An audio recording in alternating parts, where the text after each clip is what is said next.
times you can ask me to authenticate. My computer is messed up. Call the meeting in order and welcome everybody to the June 22nd, 2026 council work session. Can I get a roll call, please? Councilor Gabrielle. Here. Councilor Gabrielle. Councilor Blank. Here. Councilor Dowd. Here. Councilor Waterman. Here. Councilor Fisher. Here. Councilor Leftridge. Here. Councilor Nunnally. Here. Councilor Walker. Here. Mayor Hunter. Here, we have 3 items on our agenda this evening: the water facility plan, the wastewater system facility plan, and the advanced wastewater treatment plant facility plan. Before we get to those items, since it's going to be likely a long meeting this evening, I'll open up to public comment. Anyone wishing to address the council, step to the mic, state your name, or raise your hand if you're online. And I will just remind folks that because it's going to be a long meeting, please keep in mind the 3-minute limit for speaking.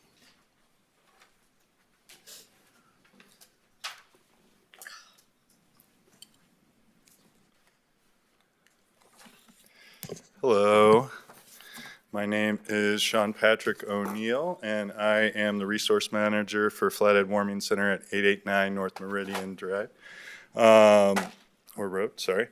I am also the chair of Collaborative Housing Solutions of Northwest Montana, our local continuum of care for housing insecurity and homelessness.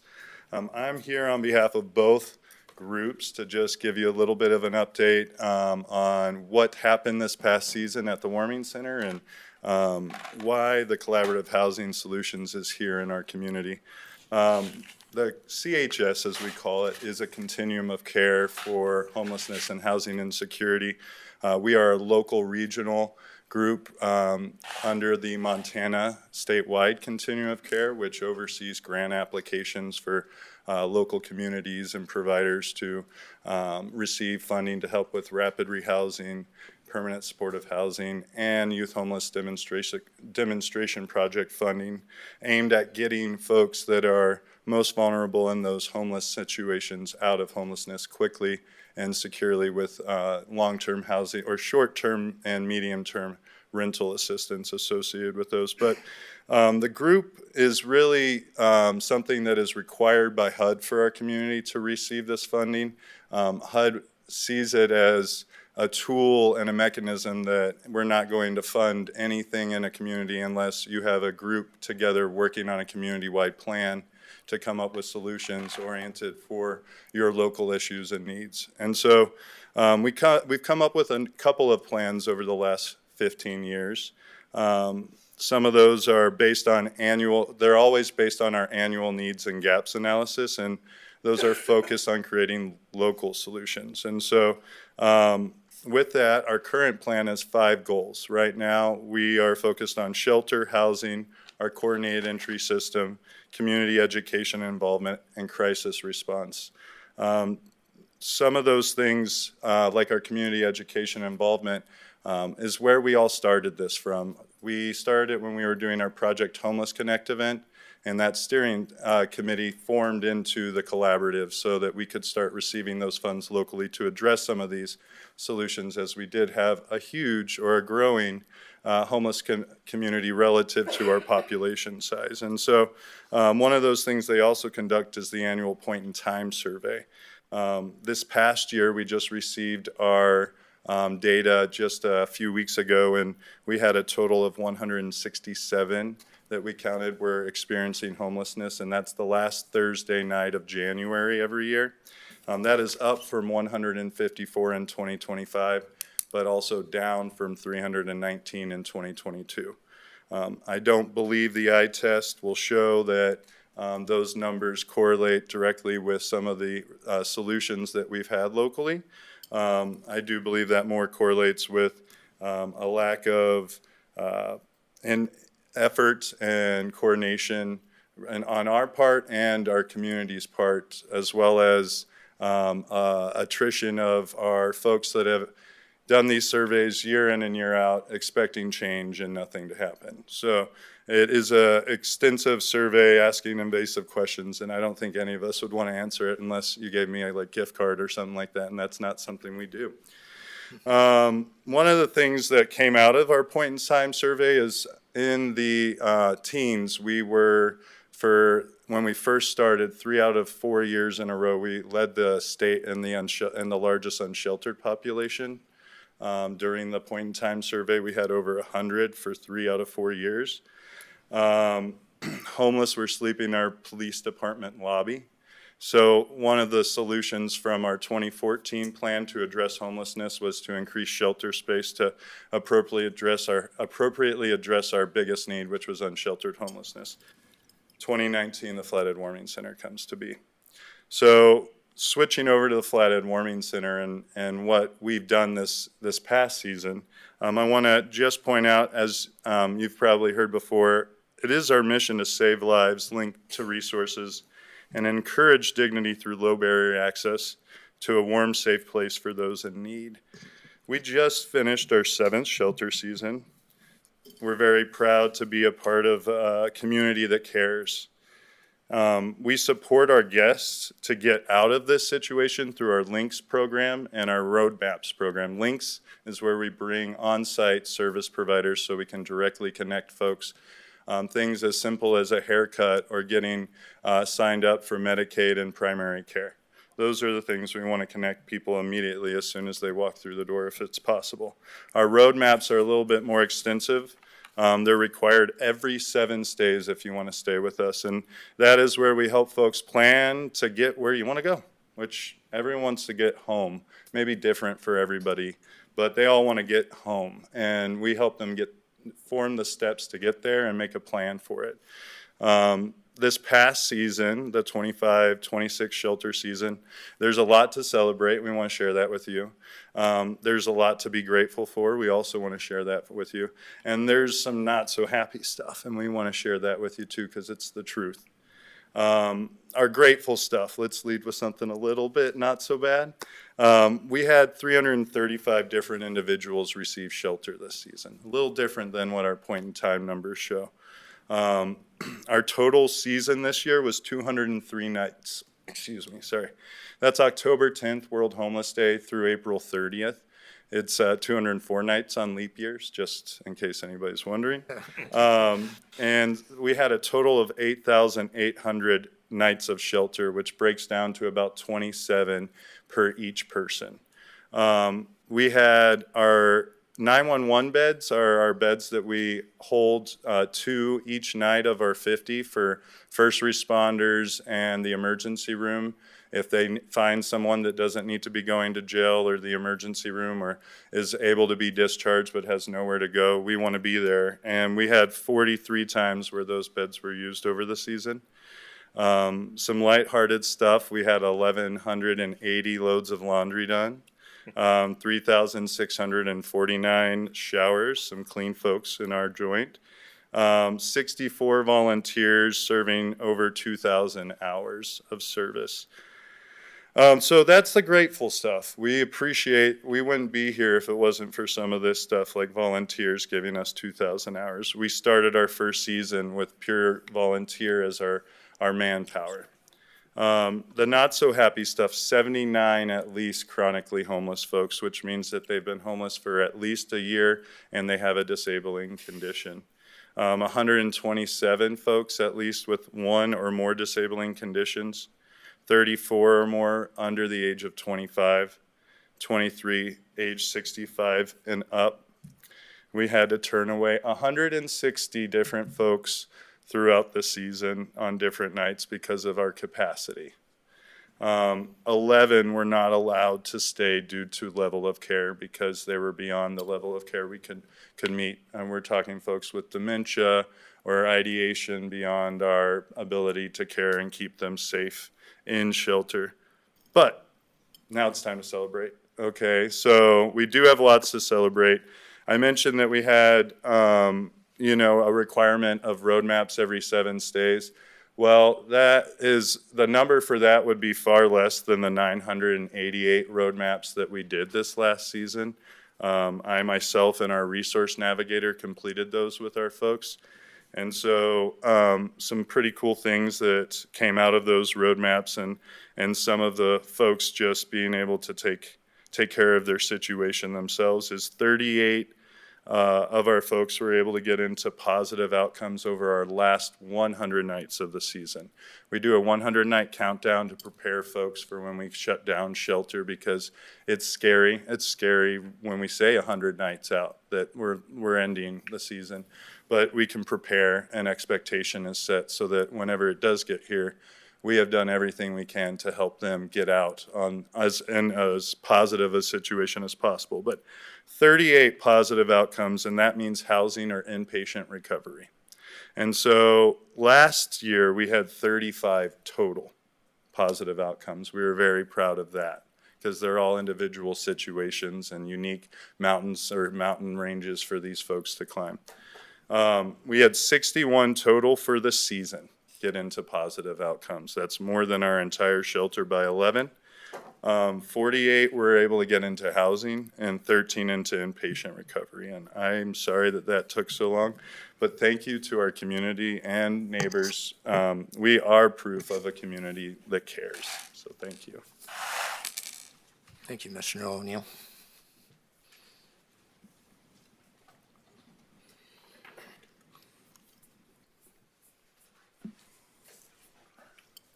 Russell Sias, Columbia Falls.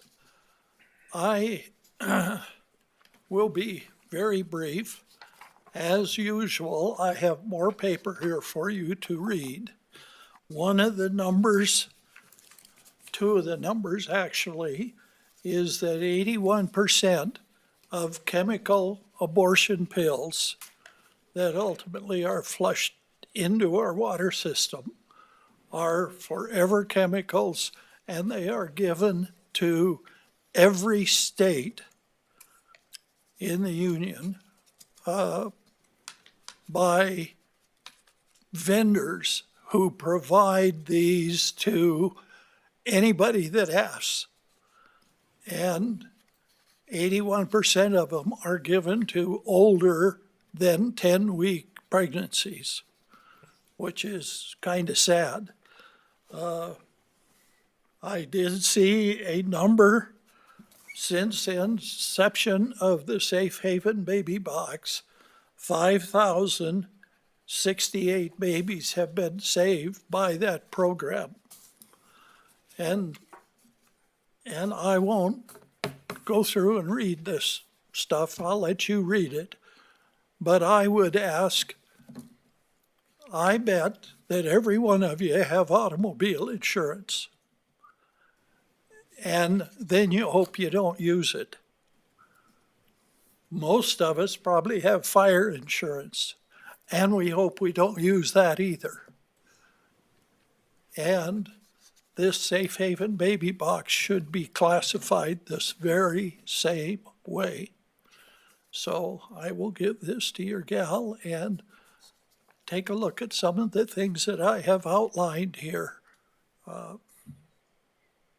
It's my hope that I can make you feel guilty enough that you go ahead and do this. Thank you. Thank you.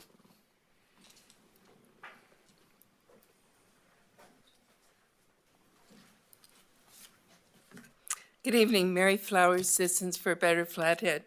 I appreciate the workshop that you're about to launch into, and am here to listen and learn on that regard. Just in listening to the prior speaker, you should have these new brochures in the city, I think, at your desk out here. But I'll pass a couple of these around in case you don't. This is just a reminder that we do have safe drop-off spots for unused pharmaceuticals here in the valley, and it's a really important way to protect our water quality. And if you need more at a business or wherever you are working, we're glad to provide those to you. That's a project of the Waste Not Project that we help coordinate. I did want to also just update you. You may have seen in the paper that we recently hosted an event at Flathead Valley Community College, kicking off a treasure hunt for a new site in the valley for a comprehensive wastewater treatment system that is away from sensitive water bodies. I think you know that we are in litigation over the current site at the Lakeside Sewer and Water facility, and there will be a meeting on that, court hearing on that on July 21st, which will be the final oral arguments, and we hope that a decision will come out of that shortly thereafter, but courts take their time. But what we are recognizing is that even if that gets approved for the 100,000 gallons, which the current permit is for, it's 200,000 gallons the current permit is for, it's likely it's not going to get permitted for the 600,000 gallons that the plant is being built for.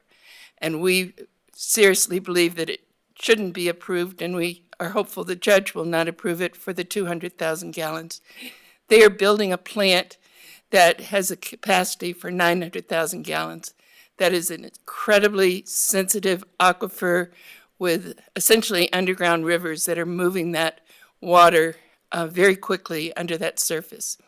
So our treasure hunt is calling on individuals in the community to step up and meet with us and talk about, the type of site, the size of site, the geology that needs to be there.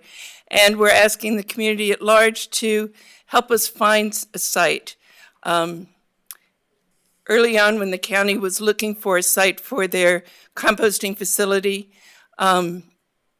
we found a site that could have hooked up to the Kalispell sewage treatment plant, and we suggested it, and they said, great, we're going to buy it, but we're going to use it for our new jail, and we're going to drop our idea of doing the compost plant.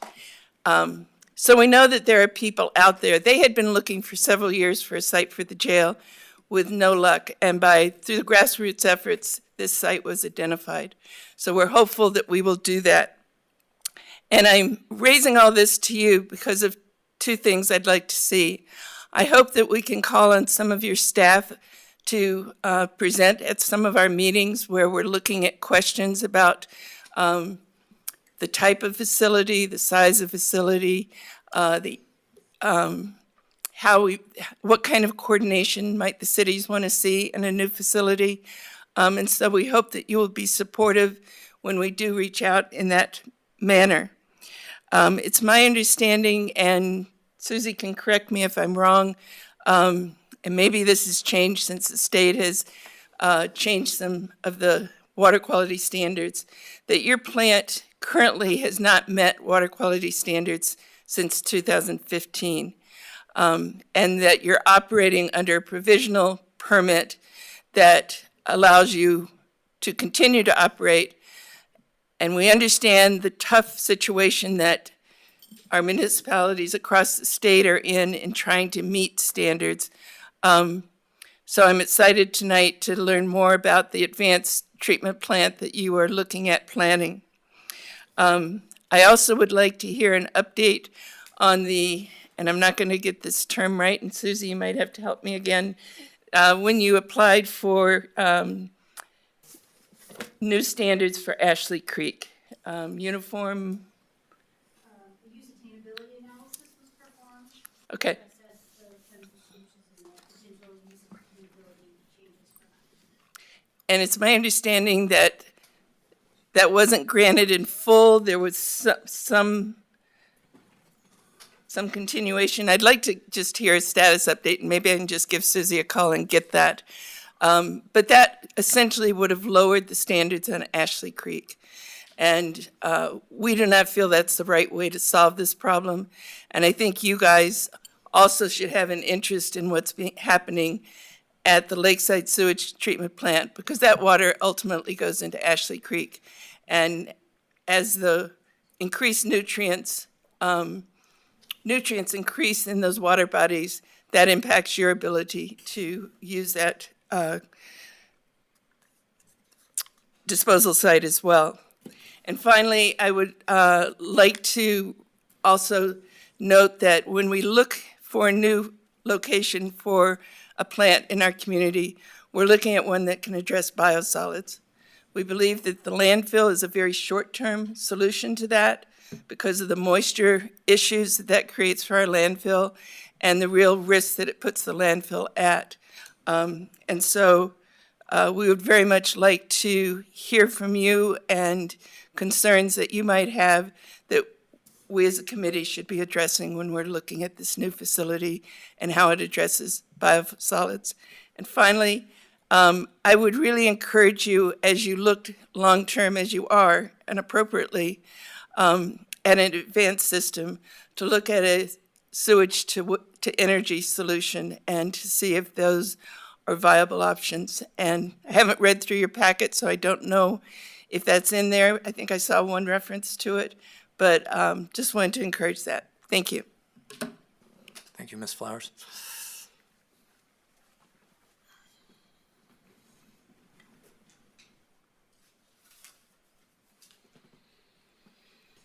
Okay, seeing no further public comment, we'll move on to our first agenda item, the water facility plan. Mr. Nygren.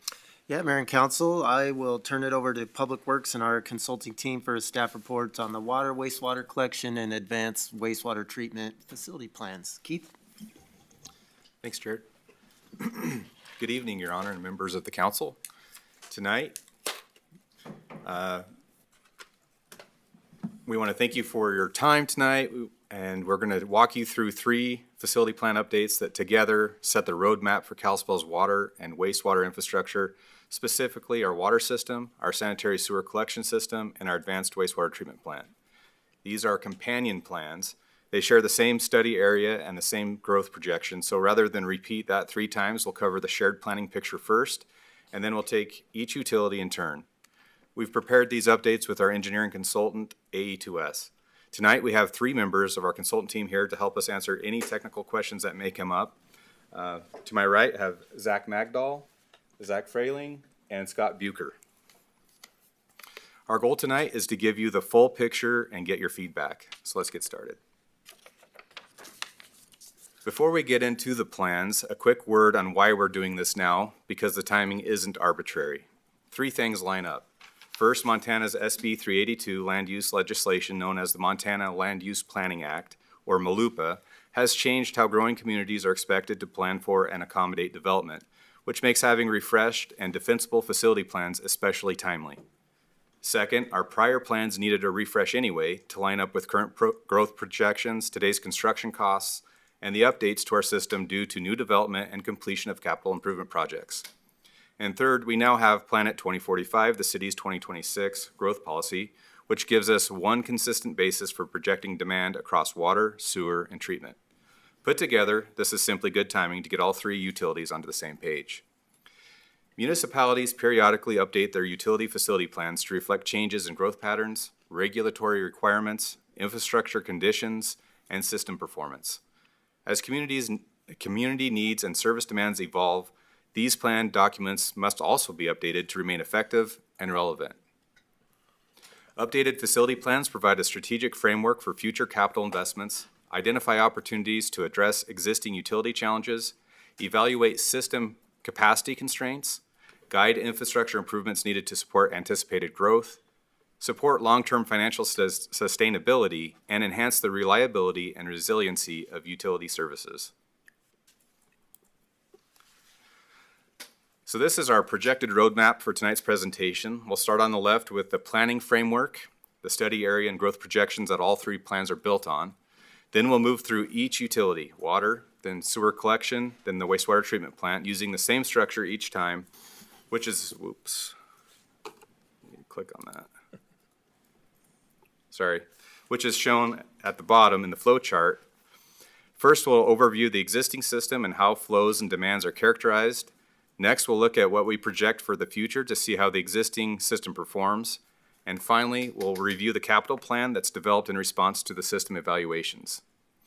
Please feel free to interrupt with questions as they come up, rather than hold them till the end. And by the close of tonight's meeting, you'll have 3 capital programs in front of you and a clear picture of what comes next. For the planning framework and growth portion of the presentation, we'll look at the overall study area, the planning horizons, near, mid, and long term, the growth policy, and the related population projections. On the map to the right, you'll see 3 shaded planning areas. The red is near term. That's growth that's committed or close in. The orange is midterm. That's the next cycle of development moving outward. And the green is long term, our ultimate build out. The key point is that this same boundary underlies all 3 facility plans. So when we talk about growth, we're talking about one consistent picture. One item to note in the green box at left is that although the water system and sewer collection system serve just the city of Kalispell, the treatment plant also receives wastewater from the Evergreen service area. The Evergreen flow is currently capped at about 800,000 gallons a day, so the plant's numbers will run a bit larger than the city-only figures. We phase every plan across 3 horizons, and they mean the same thing in each one. Near term is the next 15 to 20 years. That's where the active capital projects live, driven by existing needs and growth we're aware of right now. Midterm is the following cycle as development pushes outward, and long-term is the build-out of the planning area, which is projected to be about 90 years away. Notice the population's about 50,000 at the near-term horizon, roughly doubling to 100,000 at midterm, and a build-out figure north of 300,000. Those big long-term numbers are build-out scenarios, not calendar forecasts. The reference years stretch well into the next century. When we look at what drives our future demand, it comes down to 2 main pieces from the city's Planet 2045 growth policy. That's land allocation and density assumptions. First, the policy maps out a heavily residential future. Right now, about 25% of Kalispell's land is residential, but looking strictly at the designated future growth areas, that number jumps to roughly 87%. While a full 87% residential realization across all growth areas represents an aggressive maximum use scenario, utilizing this baseline ensures our facility planning remains intentionally conservative. By modeling for this upper limit, we build a deliberate cushion into our infrastructure designs so that we're never caught in a costly and difficult scenario of making up for underbuilding. Second, we apply specific density targets across the growth areas, averaging 7 dwelling units per acre for single dwelling residential and 20 for multi-dwelling. The breakdown on the right shows how these align with our standard low, medium, and high density tiers. By planning infrastructure around these upper limit policy assumptions, we ensure our water and sewer systems have a built-in safety margin to support Kalispell's long-term growth, however fast or slow it fills in. This table puts the land use and demand assumptions in one place. The acres added figure shows that growth is overwhelmingly single family. On the right is the engine that turns land use into demand. Each land use category has an assumed density and a duty factor. Gallons per dwelling unit for homes, gallons per acre for commercial and industrial for both water and wastewater. So a single family home is planned at 250 gallons a day of water and 150 of wastewater, and so on down the list. The note at the bottom is important to understand in regard to density trends. Our assumptions are deliberately conservative, so that if the city actually develops denser than it has historically, we've built in a cushion rather than undersizing. This chart is the product of the planning section, and it's the number behind every project you'll see tonight. We grow from roughly 51,000 people at the near-term horizon to about 103,000 people at midterm to a build-out figure of over 300,000 people. The table on the right breaks that into dwelling units, and you'll see growth is dominated by single-family homes, especially long-term. Almost 62,000 single dwelling units at build-out. I'll repeat for caution, the long-term figure is just a build-out scenario, not a date-certain forecast. Before we move out of, did you have a question? Well, I just want to clarify that long term. I mean, we're talking about the build out day is like 21 or it's 2117. yeah 2117. So people are gasping at the 309. Yeah. I just want to make sure we're talking way out. Yeah. Yeah. Yep. Before we move out of the planning framework and growth estimates, let's address the project cost estimates contained in the facility plans. I want to set expectations on the cost numbers once so we don't have to repeat it for every project. All of these estimates are called an AACE, Association for Advancement of Cost Engineering, Class 4 estimate, a study or feasibility level estimate. That's the appropriate level of precision for facility planning where a project's design is only about 1 to 15% complete. The chart shows AACE accuracy classes. At the top, a Class 5 concept screen has an accuracy of -50 to +100%. As the design matures down through classes 3, 2, and 1 toward final design and bidding, the range tightens dramatically. Our Class 4 estimates, highlighted here, carry a typical accuracy of roughly -30% to +50%. Additionally, every cost estimate includes a 30% contingency and is escalated to the year we expect to build. The estimates will tighten as each project advances to design, and these figures are meant for planning, prioritization, and the rate and funding analysis. So as we walk through the capital projects for each facility, please keep this accuracy range in mind, and we'll refer back to the slide rather than repeating it. Is there any questions on anything so far? I just had a couple of points that I caught and just something to take a look at.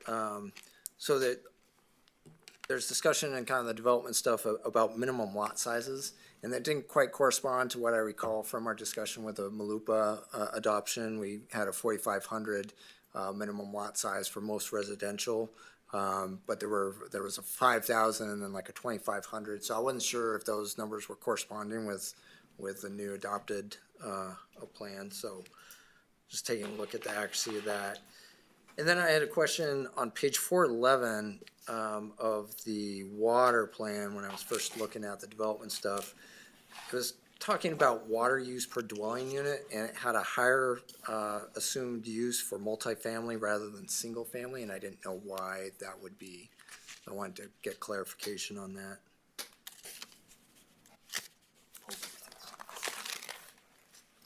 What's that? Yeah, we will look at a little bit of that with the water. Okay. But I actually think the single family is a little higher. Oh, it is? Did I misread that? I apologize. I think that was in one of your slides. You just, in single family 250 and multifamily 160 gallons per day Yeah, in your slide. I think they're backwards in the report. Okay. Oh, okay, so it's just a misprint. Yep. Okay, all right, thank you. Is that Good right? catch. Zach? Yeah. Yep. And then just one question I had, I mean, for historical context, and this is almost 10, 15 years ago, but before we did the West Side Interceptor, we were getting pretty close to our capacity, the amount of permitted lots. I mean, just, I wanted to make sure to share that with council members to know that, you know, when we haven't built close, we've gone pretty close to the wire of where we were. Is that correct? I mean, It's kind of correct. It was close to the wire for the West Side Interceptor. okay. So that kind of western and northern part of the city. And we ended up into an agreement with MDEQ that at a certain trigger, we needed to move forward with that project. And so we did get there and we did have to move forward. And that was a project that kind of opened up that western and northern part of the city. Okay. So thank you for just the clarification, but again, just part of the reason why we look at the sizing. Right. And it's a good example of trying to be proactive instead of reactive. You know, it's much more costly to try to rebuild existing infrastructure than to build it right the first time. Yeah, and I guess just for the record of a comment, I appreciate that conservative, you know, that makes total sense. It'd be scary if we had that kind of like only single family build out in the long term that, you know, the plan talks about, because it's like, yeah, 87% of land base and all this stuff.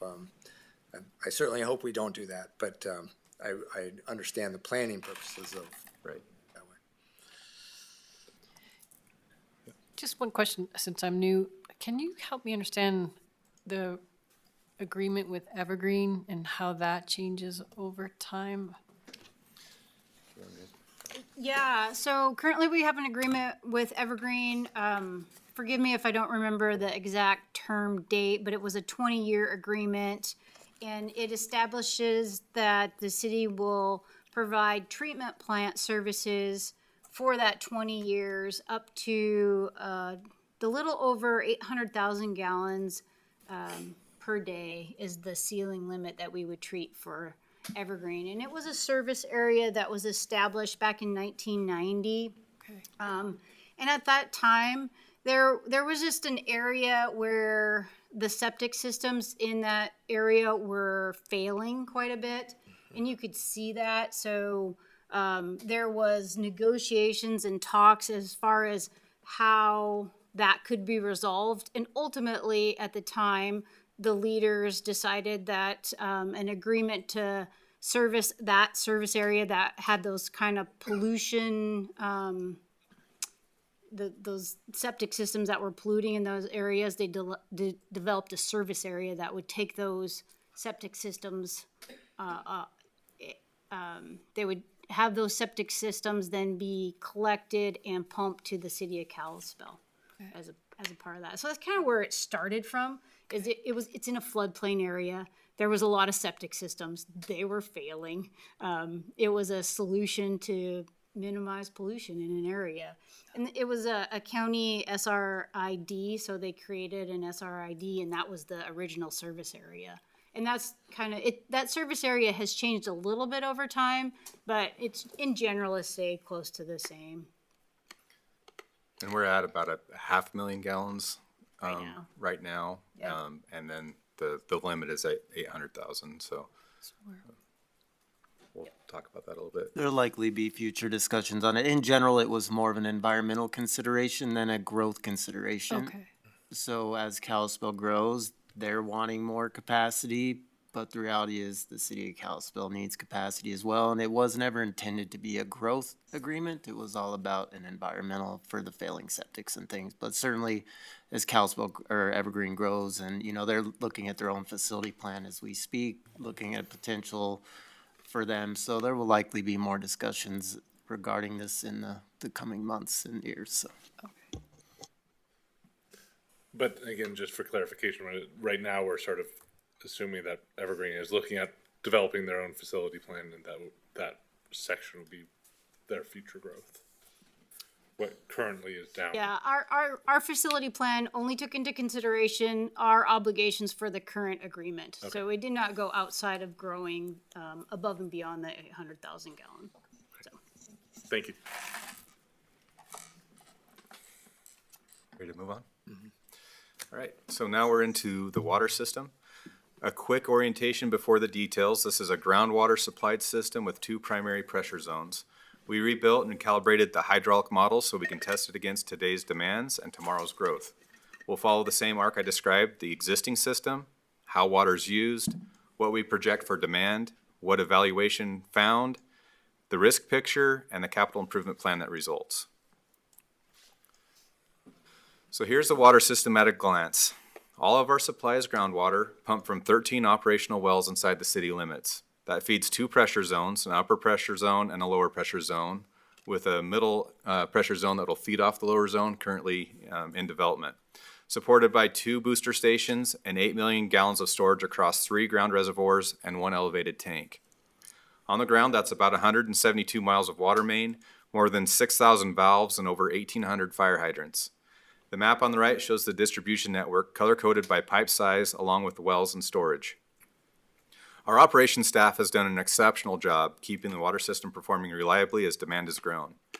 With the system understood, the next question to answer is how that water actually gets used. So let's characterize how Kalispell uses water.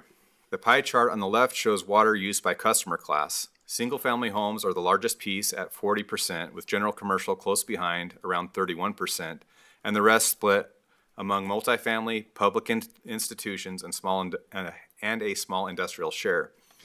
This Kalispell-specific water characterization is built from Kalispell's own water users, taking a deep dive look at who our customers are and how they use and demand water services.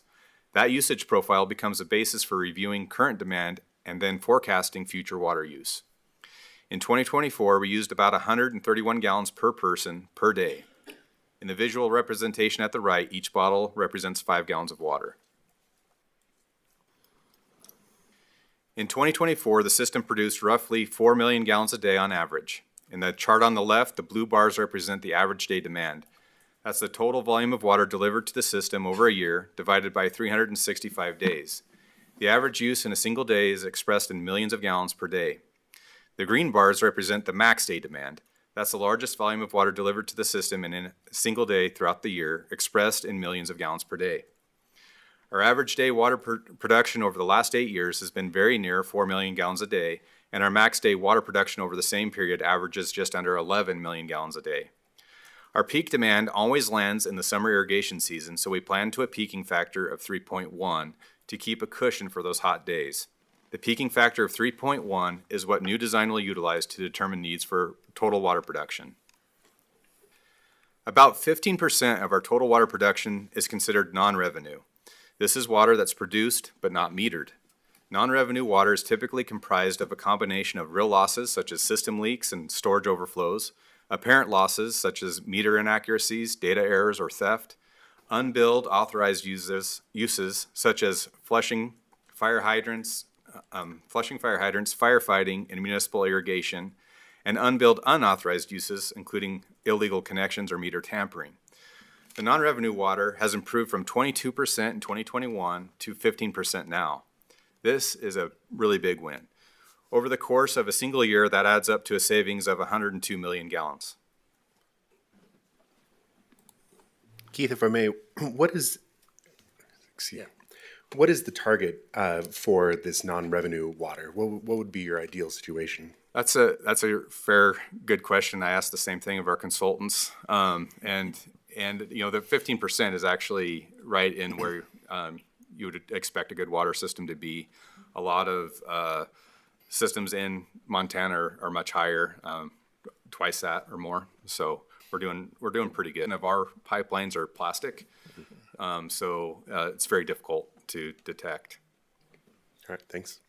We do perform leak detection though annually. We have instrumentation to help us identify where leaks are. So we try to, just with our operational crews, to get out and do leak detection to the best of our ability.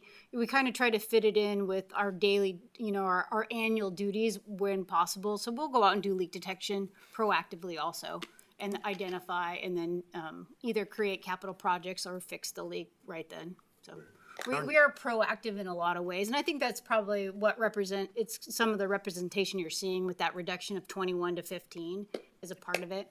But then some of it, obviously, you just won't ever catch. Some of it is you're leaking service lines. You're just not going to catch all that. And we do have, flushing of our hydrants, fire flows. So there's just certain things. You're never going to get down to zero is a part of it. That's why the 15% is actually a pretty good goal. I mean, it was a pretty good star in as far as us reducing it down. We'll always try to improve, but we're doing pretty good.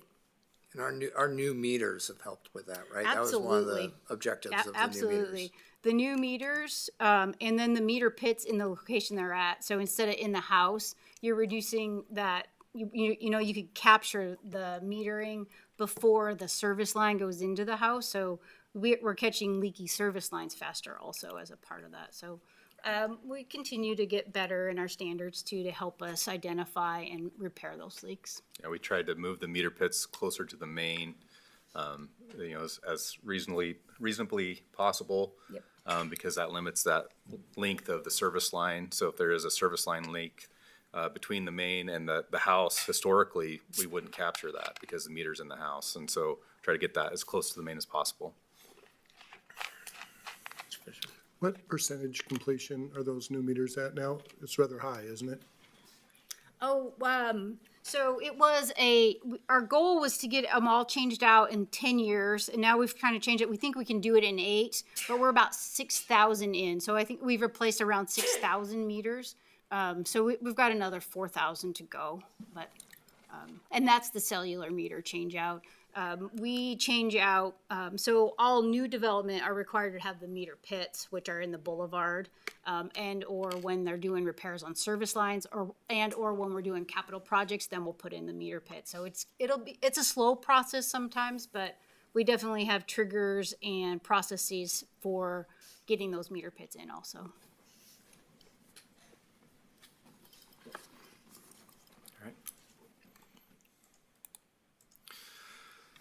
So the next question, how much water will we need?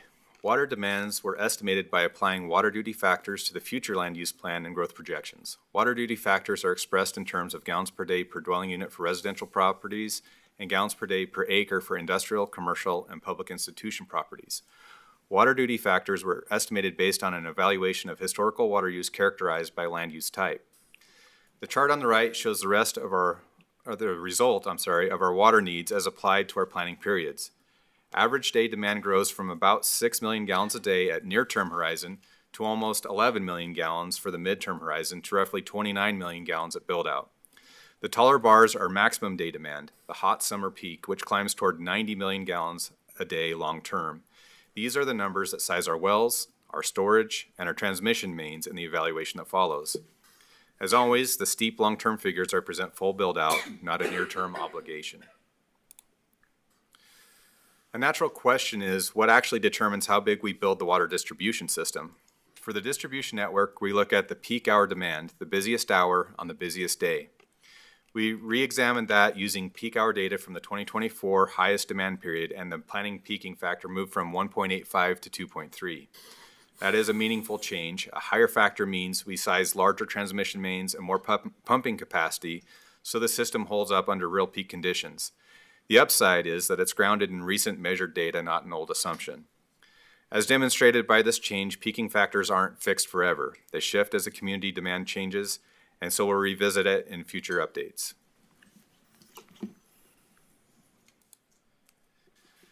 The updated water model is the diagnostic heart of the water plan. The modeling was completed with AquaTwin water software, a fully GIS integrated water distribution modeling and management software application which runs on EPANET hydraulic engine. 19 hydrant flow tests and 12 extended period pressure tests were taken at key locations in the water system to calibrate the water model. The model is an all pipes model, so it mirrors the real system and lets us answer what if questions as we grow. An all pipes model results in a more accurate simulation and enables continuous model updates and maintenance with changes in the city's GIS database that reflect changes in its infrastructure. So this is a summary of what the model found. Pressures are generally healthy. The system typically operates between 45 and 100 psi, with localized areas dropping to 30 to 35 psi during peak demand, primarily near reservoirs and zone boundaries, averaging about 78 psi in the upper zone and 56 psi in the lower zone at peak demand. Storage is adequate today, with more elevated storage needed around 2040 to 2045, which is anticipated to be on the 4-mile drive hill. Pumping. This is the biggest near-term need is new water well supply. In the near term, we need about 2.9 million gallons a day in the lower zone, and we currently have that'll be completed by the Dry Bridge project that's going in right now, and 4.2 million gallons a day in the upper zone. We anticipate 1.4 million gallons a day at Tronstad, 1.4 million gallons a day at Stillwater Road, and 1.4 million gallons a day to be determined. For water mains, most of the pressure loss is in the upper zone, so we recommend upsizing transmission toward the Sheepherder Reservoir. Fire flow is strong. About 96% of residential and 95% of commercial hydrants meet their goals. And a risk assessment prioritizes main replacement, which is exactly where we're headed next. Risk is simply likelihood of failure times consequence of failure scored for every main segment. The headline is reassuring. About 80% of our mains are negligible or low risk and need no action. Only about 0.6 of a mile rates as extreme and roughly 7.5 miles as high, and those are the segments that justify near-term replacement. They cluster, as you might expect, in the older downtown core. The reason we do this risk analysis is to make defensible decisions. We replace pipe that needs replacing rather than spending across the board. These extreme and high-risk segments flow directly into the capital plan, which is the last piece of the water section. So here's where the water plan lands. The headline is about $117 million for 33 identified projects over a 15-year window, 2027 through 2040. Projects come from hydraulic modeling, the risk assessment, the city's existing CIP, and staff priorities. Costs are Class 4 opinion of probable costs, as we discussed. On the supply and growth side, you'll see the Buffalo Hill backbone transmission main and new wells like West Well and Northeast Well. On the rehab side, there's a series of downtown projects, and notice how those map right back to the high-risk segments from the previous slide. The sequencing shown is our best current judgment and stays flexible as conditions change. So that completes the water. Next, we move to the sewer collection system, so I'll pause here to see if there's any other questions from council on the water system. Mr. Dowd. Can you go back to the fire hydrant? I think it was 2 slides ago. Oh. Yep. So 96% of residential, 95% of commercial meet fire flow goals. Is that take into consideration if there's heavy usage during that day and multiple fires at the same time? How does that, or is that just for like that hydrant at that point in time? I believe it's during peak hour, but I'll let, Next day. it's max day peak hour. Yeah. Yeah, so that's kind of a worst case scenario for the water system. Okay. Yeah. Cool, that's what I was hoping you were gonna say. And the fire flow is different for residential and commercial, that's why we differentiate. So for residential, we're shooting for 1,500 gallons a minute, and commercial, I think it's 4,000 gallons a minute. Might even be 5, but So, That's a DEQ. Thanks. Yeah, and I believe that's a DEQ requirement, so we're basing it against a DEQ requirement. Okay. Swadam. And I just have a curiosity about the highest ticket item. So what is a backbone transmission main? so that's, There you go. boy, I'm gonna have a hard time seeing this. So what we are missing is some redundancy in our Buffalo Hill connections in our upper pressure zone. And so we're looking at a transmission main that kind of follows Highway 93 corridor and connects some areas where we just don't have very good transfer in our distribution system. So we're calling it a backbone, but that's it's really just a big transmission main that's going to connect our system. Because that's sort of the backbone between the upper and the lower system. Is that sort of the? Well, it's kind of on the edge, but it's just creates better connection between the parts of the same system.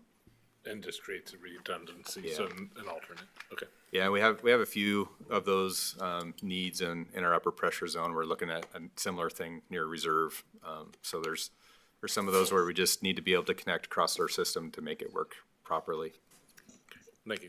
It really feels like we've kind of come full circle again. In our last facility plan update, we did recognize also that we were lacking transmission mains and sizes. So we had to do the same thing too. It's really important that we're able to deliver the water when needed with the larger pipe sizes. And that's kind of what we're doing here is we're identifying where we need those bigger transmission mains to move that water more efficiently, to make sure that we're staying within those pressures that we need to as it's being delivered and as it's being demanded for that, so. And I see that that projected project is almost 10 years out. I mean, you're sort of, Yep, you know, the yep. big project, but anticipating with growth that's just going to be. You know, even in our last facility plan, we had the Buffalo Hill backbone transmission in there too. So we've recognized that, hey, we're probably gonna need to do this at some point when, you know, as that demand grows in the city. And the cost isn't not necessarily a function of the length of the project, but the difficulty of the project.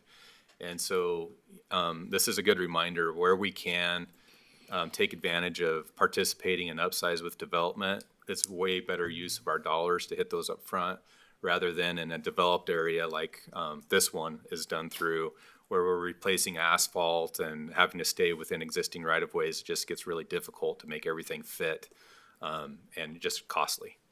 Yeah, I assume that the cost is because it's not something that's easy to find in the next 10 years off the shelf. Right. Mr. Fisher. This 116 million is enough to scare anybody. Inflation, what I've seen since I've been on council has been outrageous in the last 4 or 5 years. Certainly what you've all seen. Is this got an inflationary factor in here too? It does, yeah. So each of these years are inflated based on a current APR to the future date. Okay. So is that 4.5%? don't recall off the top of my head. I feel like it's 4.5%, but I can't quite remember. Thank you. And for the public's information, there's a lot available from state and federal grants typically with these, with a good plan, a well thought out, long-term plan. You guys have been quite successful in seeking grants and funding from federal and state. Can you talk a little bit about that? Want to talk about that? A lot of our grant and loan forgiveness has come through when COVID occurred. So we had the ARPA funding that came through. So a lot of for our water projects, when we did rehab and replacement projects that involved water, it was through ARPA that you're seeing those grants. But we have been able to receive some loan forgiveness as part of the SRF funding program, which has been really substantial for us over the years. So it's more of a loan forgiveness through the SRF program that we've been able to see it in the water and sewer collection systems. Thank you. But no specific grants. Am I missing any grant? I don't think so. No. No. Outside of the PFAS stuff too. Oh, outside of the, we did get grant money for the emerging contaminant grant, but that's a little different than transmission and storage. That's a lot different than transmission and storage. So, yeah. Thank you.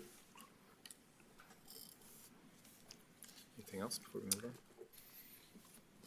I had a few questions. So I didn't see, so with all the talk about Main Street and redevelopment and the west side of Main Street doesn't have the connection, is that because it's the private connection, so it wouldn't show up in this plan because it's our public water system? Is that? Yeah, I guess there's a little bit of nuance to that. And the thing is with the Main Street main is that we do have the capacity there to serve those. The issue is that for the most part, the buildings are lacking a fire connection to the main, and it's really difficult to get that across the highway. So these projects are really generated from needs through modeling where our capacity isn't available to provide, or we see a need for rehab or replacement due to pipe age or material or maintenance issues. So that need on Main Street is just a different need that isn't going to be identified with this plan. That's what I kind of thought. Then in terms of, yes, the 116 million is an eye-popping number in terms of talking about where that's going to come from. That's kind of a future discussion. Exactly. Yep. Okay. And then I noticed the reference to 9 miles of asbestos cement piping. I'm just wondering, with age and corrosion of the pipe, is there a health safety risk with asbestos in the system? No, actually, asbestos is a really good material, lasts very, very well. And we do have a decent amount of it in our system, but the only issue really comes when you're actually doing work with asbestos. So if you're cutting the pipe, then that's a concern, and you need to have the professionals there during that, making sure that you're watering your saw blade and that you're disposing of that properly so it doesn't become friable and hurt the general people. So all those pieces have to be packaged and then taken to the landfill and disposed of properly. Okay. And then the wastewater treatment plant had a discussion kind of energy conservation and some options there. And I didn't see kind of a comparable here in terms of water conservation. Obviously, it noted some of the water conservation, we've already achieved, which is great. But just thinking about, looking at the commercial irrigation, summer irrigation is obviously our big spike in the system. I'm just wondering, pursuing kind of landscaping policies or something like that for conservation, is that something that would be appropriate to include in our plan and evaluate?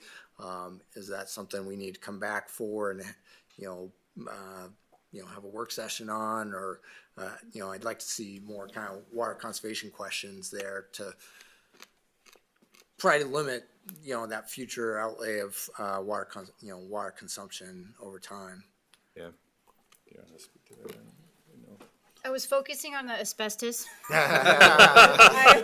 Guys, Joe was letting me know that we actually do sample for asbestos as part of our primary drinking water rules too. So just to ease some of that concern that might be out there, but we do sample for that as part of our primary drinking water rule sampling, and it's never been a trigger for us in Kalispell. I apologize, Your Honor. Could you? So I could jump in. So as far as planning purposes, our demand is our demand. That's what we have to model for. So certainly, and it's not just commercial, residential as well. I will say that as a lot of the development you're seeing, our efficiency is getting better and better as time goes on. So for this planning, we kind of are stuck with what our demand was, but certainly landscape standards and those types of things, you could alter what the demand would be, but I think we don't really have that data set to use at this point in time for modeling. So it'd be something that we would, if a council, it certainly would have an impact and council could do that, but for this particular plan, we're kind of stuck with what our demands are at this point, which are showing a lot more efficiency, by the way, so. And I would add to that too, that one thing that we did, I think we have seen is since our fee structure changed to not have sprinkling rates, we have seen some water consumption decrease, and so that's a good result of that. And then I think part of our non-revenue water capture that we're seeing now too is that we are now majoring all of our city parks, and the Parks Department has done a really good job of conserving water too. Have been mindful of that, so we've worked with them and they've worked with us on that. So those are some small wins as well. Yeah, that's great. You know, if you were to look at the chart Keith put up, back, almost 10 years, our water usage has been pretty straight, but our population has gone up over 10,000 people. So we're on the right track. So if you look at the numbers, you could see that, it's trending right, and we're not having these huge extra demands like associated with additional populations. So, just based off of that, it seems like we're headed in the right direction, and maybe there's not a drastic change needed, but certainly landscaping is something that could be adjusted. So. Yeah, and just be clear, given what we saw last fall, I'm not proposing anything for existing private residences and their landscaping, just talking about future new commercial landscaping standards. Mm-hmm. Ready to move on? Yes. All right. So we'll move into the sewer.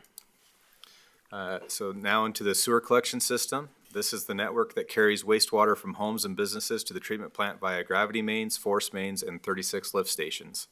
It's built on the same study area and growth projections as a water plan, and it follows the same roadmap outline: existing system, flows, evaluation and risk, and the capital plan. So here's the collection system at a glance. It consists of 120 miles of gravity sewer plus 25 miles of force main tied together by roughly 2,600 manholes and 36 lift stations serving more than 30,000 customers. The map on the right shows the network color-coded by pipe size with lift stations marked. The number I draw your attention to is the last one. The oldest portion of this system went in the ground over 80 years ago. As sections of the system reach the end of their useful life, planned replacement is what keeps service reliable and avoids emergency failures.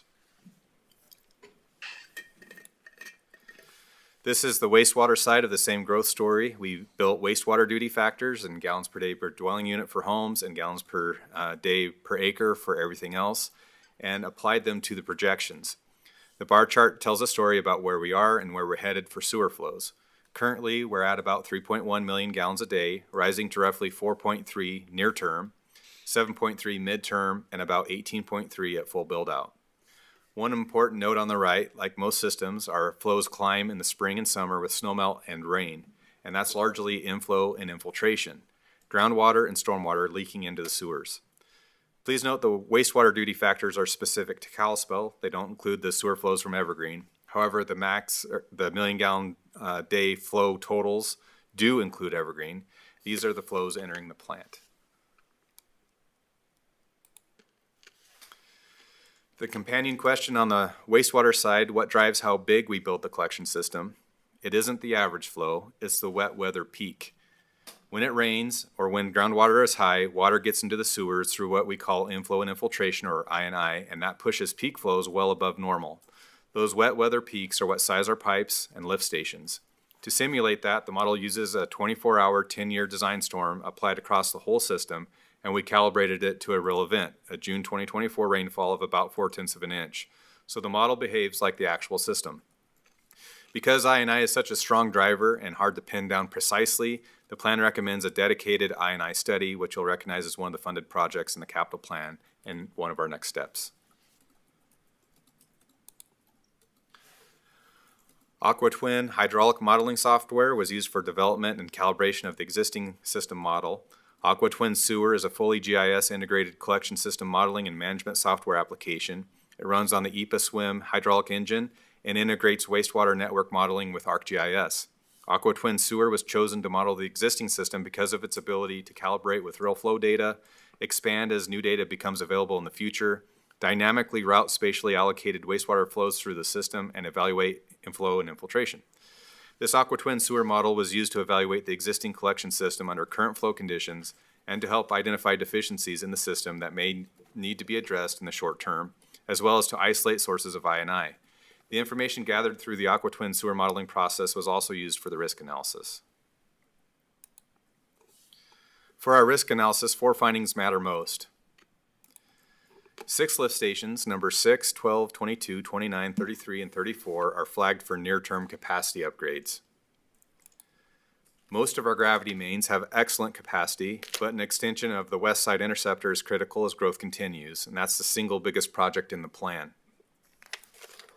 The wet weather modeling is encouraging. Every gravity main holds an acceptable level of service even in a 10-year storm event. The one area to watch is the final trunk main right before the treatment plant, which approaches capacity at peak wet weather flow. On the right is the risk picture, and it mirrors water. The large majority of the system, about 91% of the total collection system, is negligible or low risk, with under a mile extreme and about 5 miles high risk. Those high risk segments are what we target first.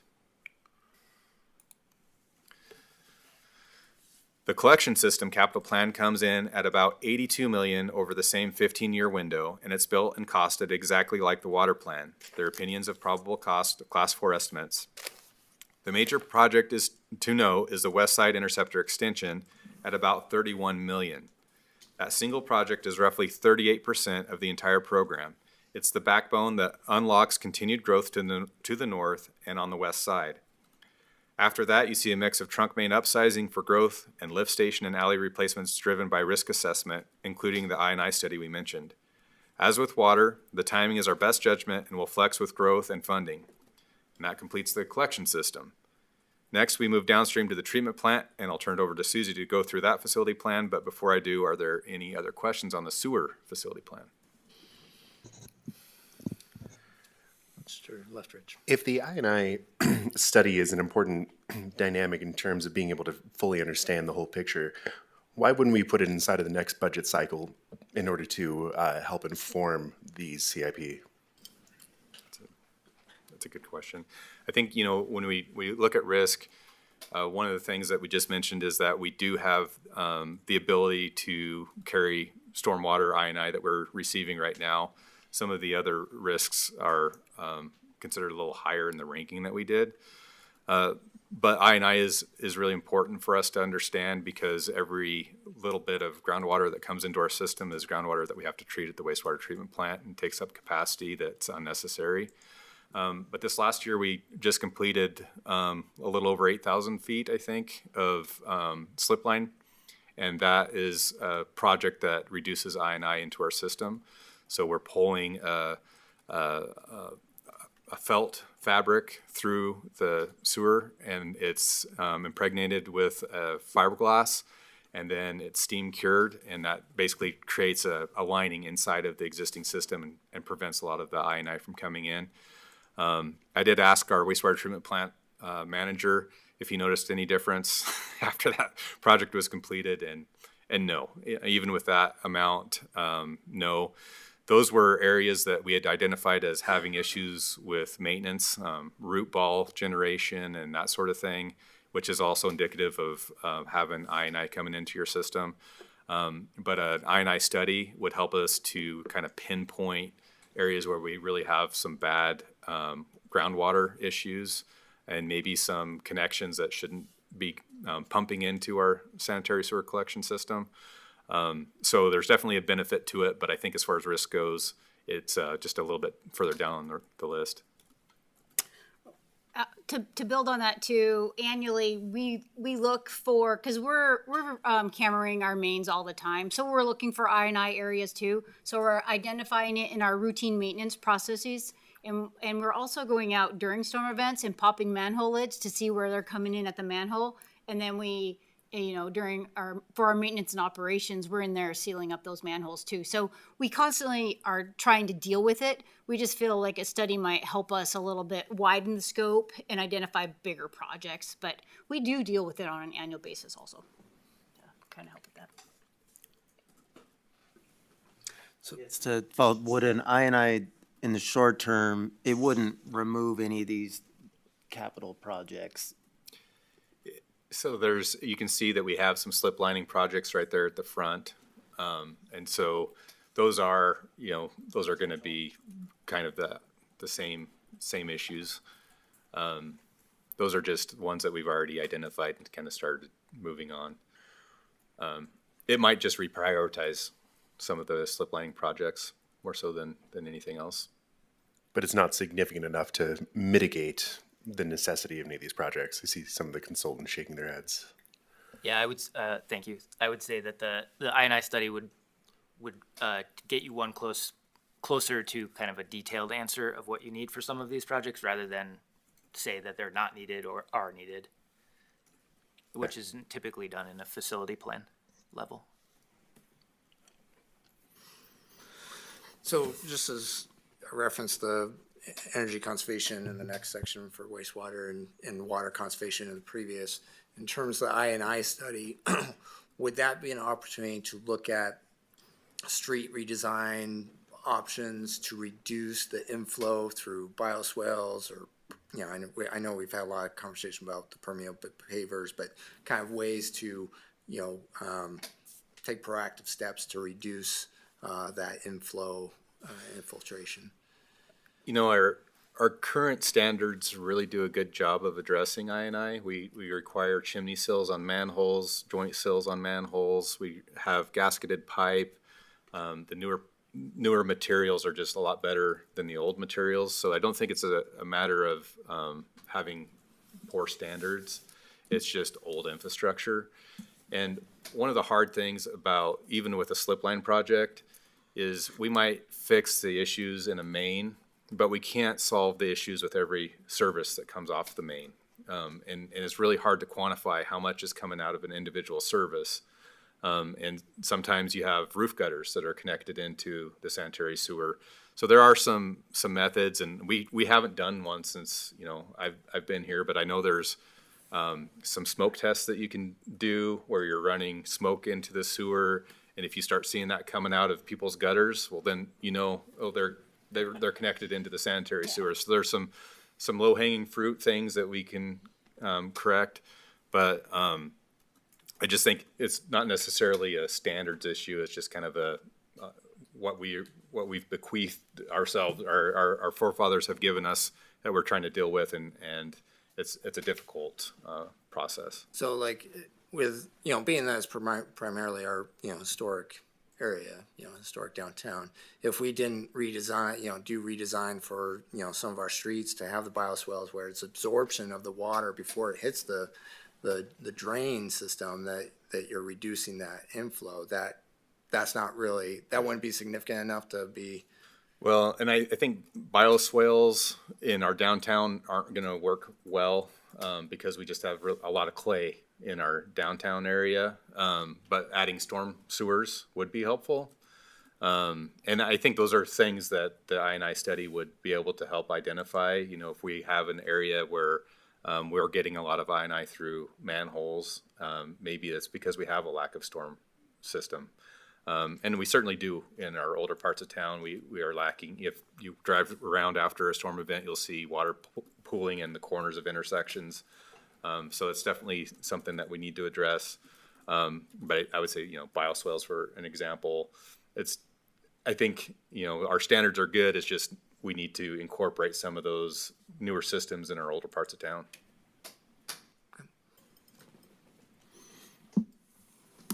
Thank you. All right, thank you, Keith. Your Honor and council members, moving on to the final facility plan update, we're gonna talk about the advanced wastewater treatment plant.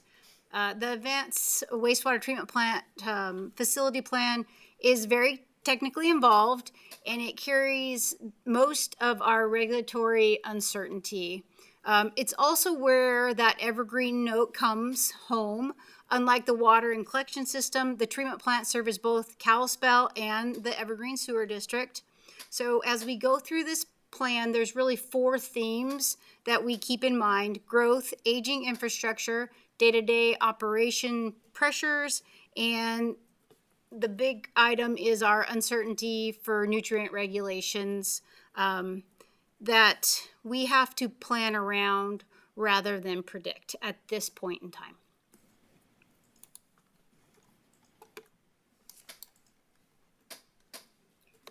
So before we get into the details, I think it's worth framing those 4 challenges that shape everything with the wastewater treatment plant plan.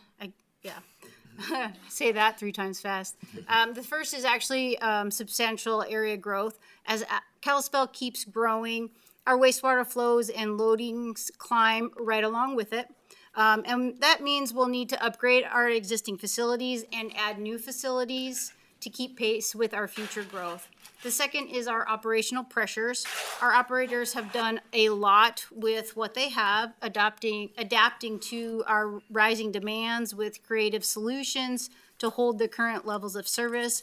But those resources, they have limits, especially in an aging plant. But that is why we are doing these facility plans, so we can recognize what that means to us. The third is our aging infrastructure. Our plant that we're in right now was built in the 1990s. It's an aged plant, and we have to start recognizing that. Several major components at the plant, they're reaching the end of their useful life. So even with good maintenance, planned reinvestment is what keeps operations reliable and compliant.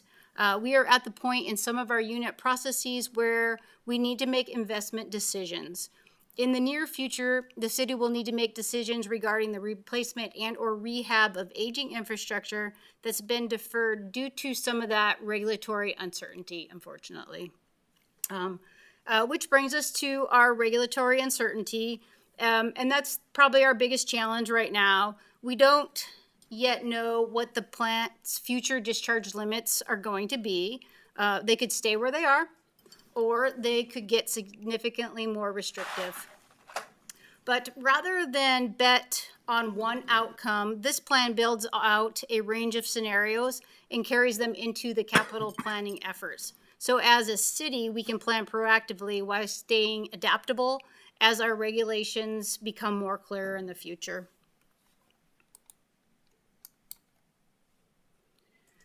To help understand the treatment challenges and infrastructure needs that we're going to be facing over the next 20 years, it's important to first look at the flows and loads that the plant is expected to handle. Over the last 5 years, it has averaged about 3.1 million gallons per day. The columns in the top chart project 4 different design conditions out to 2045. From average annual flows, which are the blue columns, to peak hour flows, which are the red columns. Now, the peak hour flows is really what stresses the plant hydraulically.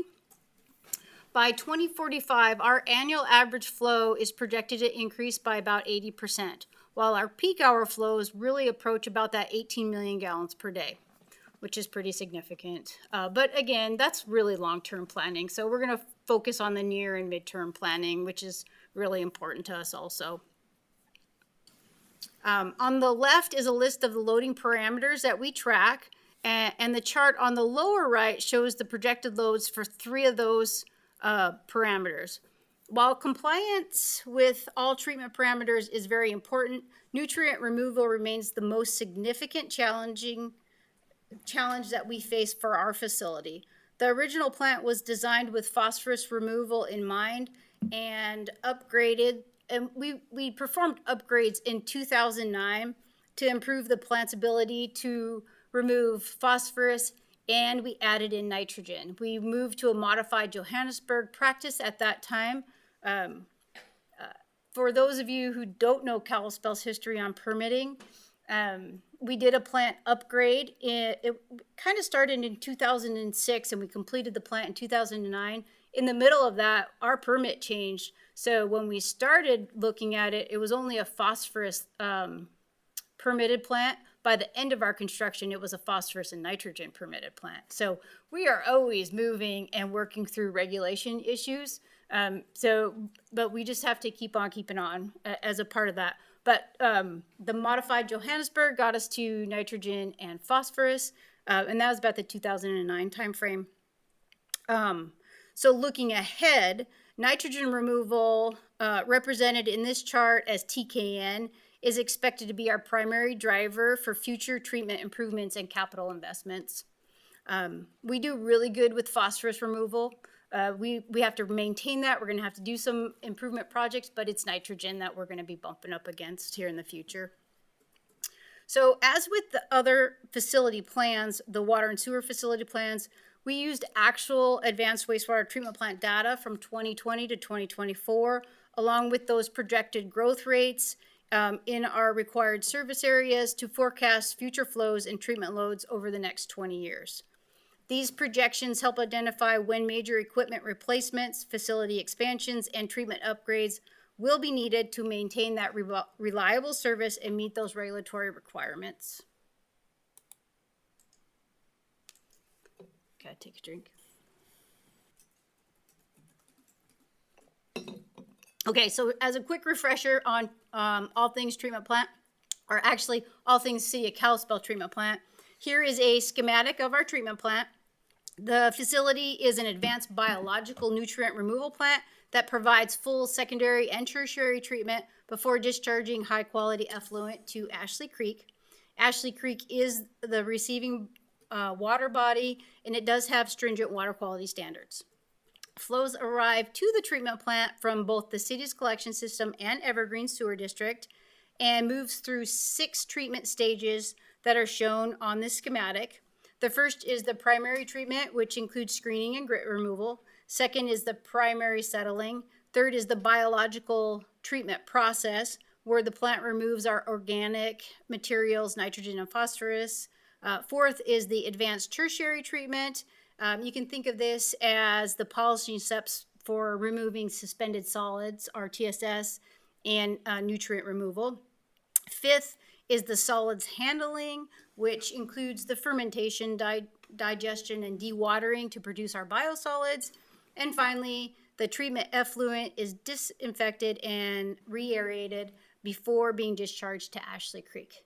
I don't intend to go into all full wastewater treatment plant unit processes, but this plan did dive into each one of our unit processes, and we'll go through a little bit of that in this review.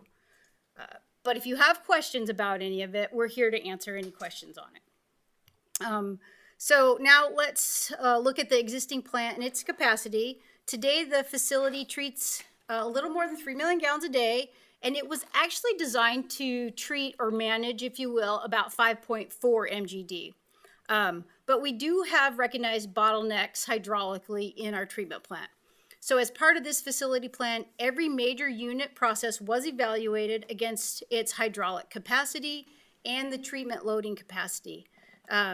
This assessment provides a really up-to-date and current technical snapshot of our plant and its performance, and helps us identify and prioritize future capital improvement projects. From a hydraulics perspective, the plant generally has available capacity. The primary clarifiers and the EQ basin are the notable exceptions. And both of those bottlenecks have been identified in previous capital planning efforts, and we're going to need to require to upsize the primaries by 2030.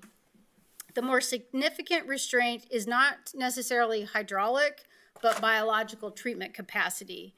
specifically for our nutrient removals.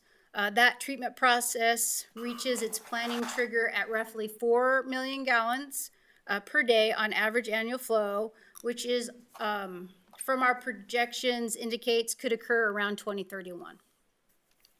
So while our plant has considerable hydraulic life remaining outside of that primary clarifier and EQ basin, nutrient removal capacity is what ultimately drives the timing of our largest capital improvement projects.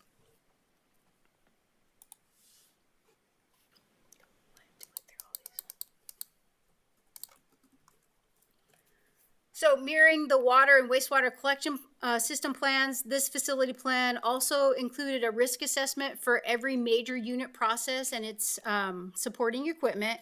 Risk was evaluated by considering both the likelihood of failure based on asset condition and the consequence of failure based on how critical the asset is in maintaining the reliable plant operations. Assets were then assigned a 1 to 5 risk level, ranging from insignificant risk to serious risk. A handful of these assets were identified at level 5, or serious risk, and those included the influent pumps, a heat exchanger, and bioreactor mixers. Those assets represent the highest rehabilitation priority for our facility plan. Again, similar to the other facility plans, the goal is to direct capital dollars towards the equipment that presents the greatest operational risk rather than replacing assets across the board.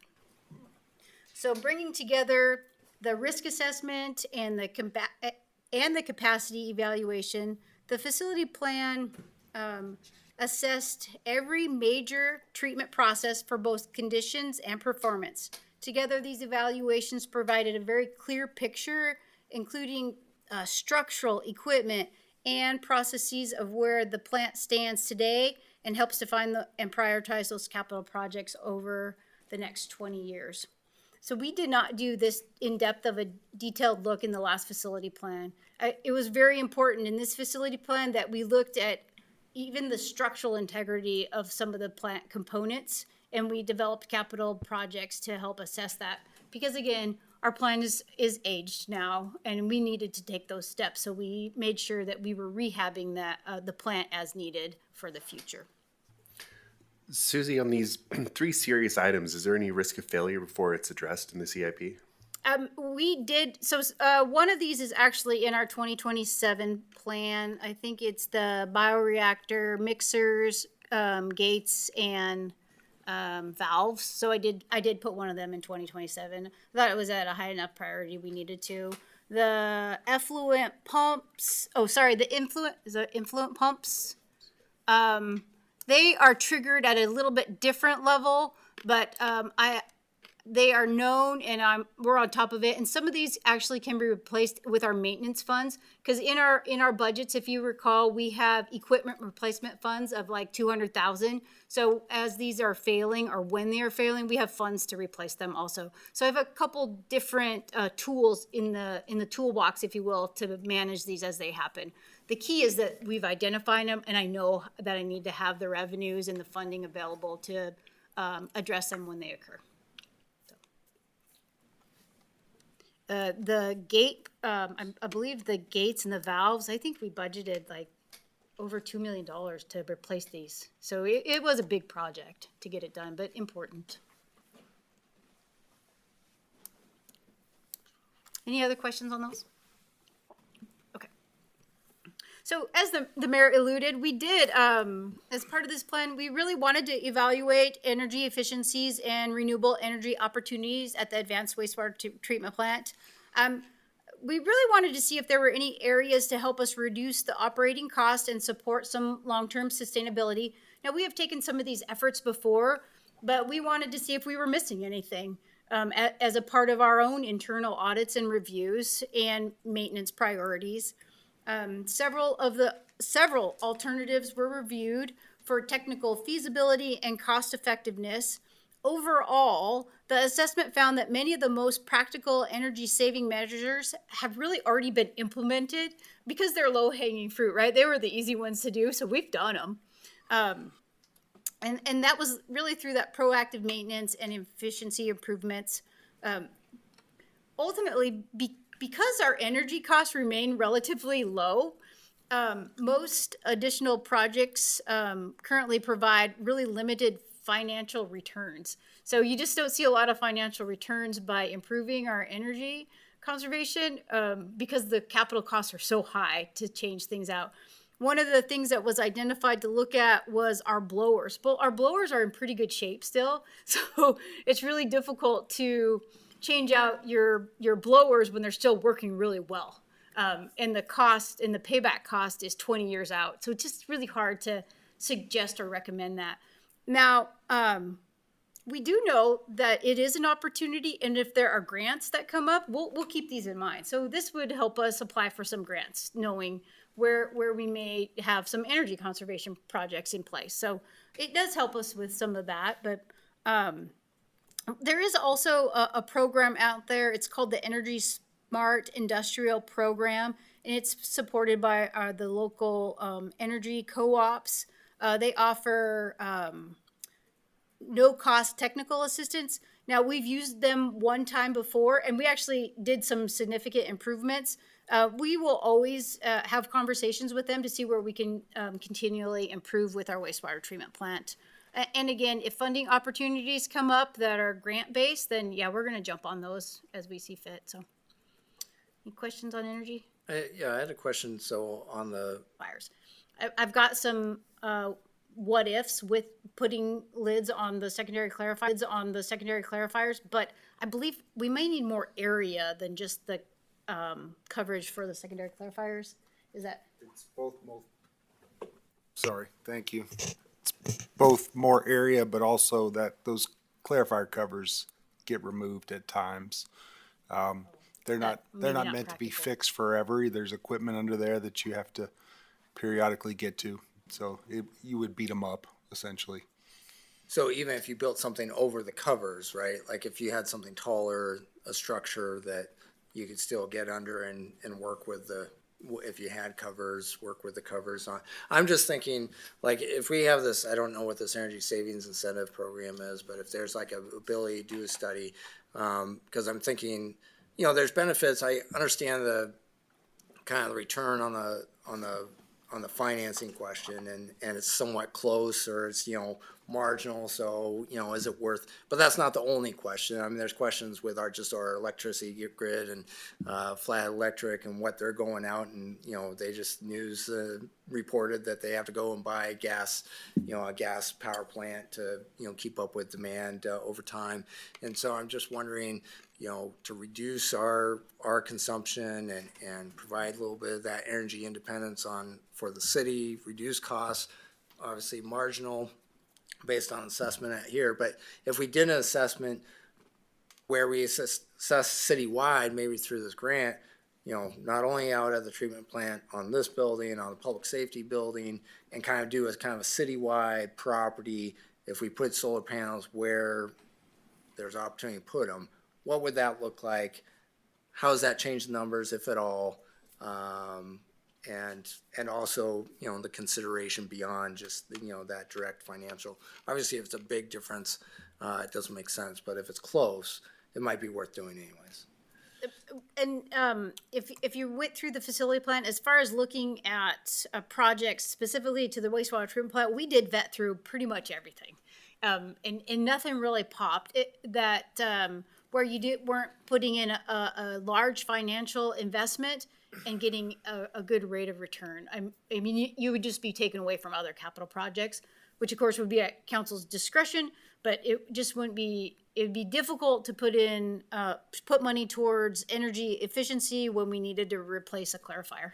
It's just hard to prioritize that over other rehab and replacement or new development or growth projects. But again, if there are grant opportunities, we can look at them. As far as coverage over the secondary clarifiers, I think Scott brought up a pretty good, the mixers, I mean, they're deep. We're not talking, I mean, you have to be able to pull those out sometimes to rehab and replace them. So you might have to completely remove solar panels, off and on too. So I don't know if that's practical, but that's my inexperience with some of the solar panels too. I just don't know if that would be practical for us to be able to manage. I think what we looked at was rooftop areas as a part of that, of putting in solar panels. That limits it quite a bit more. But if we include all the rooftops Yeah. in the city, then Oh, that's yeah, a yeah. different. Well, it was question. kind of just outside of the realm of this Right. review. No, So. but it might be something to look into if we can get a grant or, this energy savings incentive, look at it citywide kind of thing. Might be worth doing. The other question, variable mixing. The full capital cost, I didn't see a number on that. I know the assessment concluded that it wasn't, it didn't pay off, but I didn't see what the actual number was for the full capital cost of a variable mixing.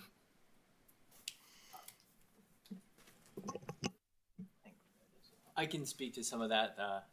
The capital cost was based on the alternative analysis, which was later in the report, by upgrading those mixers using that same capital cost for that and then implementing the full mixer rehabilitation, whereas further in the report it just says motors and gearbox replacement. So you get the full mixer, motor, gearbox, mixer in the basin itself, and then using that capital cost and being able to use the variable mixer at that time. Since you're designing a full mixer, you can design it for that variable mixing, and that was the capital cost that was used for that. Yeah, what was that number? I don't know off the top of my head. Is it in the plan? It's probably in the plan. We'll look for it and find it for you. Okay, yeah, I can't find it, so I'd like to. Well, yeah, we'll try to find it. But correct me if I'm wrong. What we ended up doing was just replacing the motors. Motors and gearboxes. Motors and gearboxes. So instead of going to replacing the complete unit, we're rehabbing the motors and the gearboxes, and that is in fiscal year 27. Because there was a substantial difference, if I recall, to do all that. So that's why we went away from that. Okay. But we'll get that number for you. All right, thank you.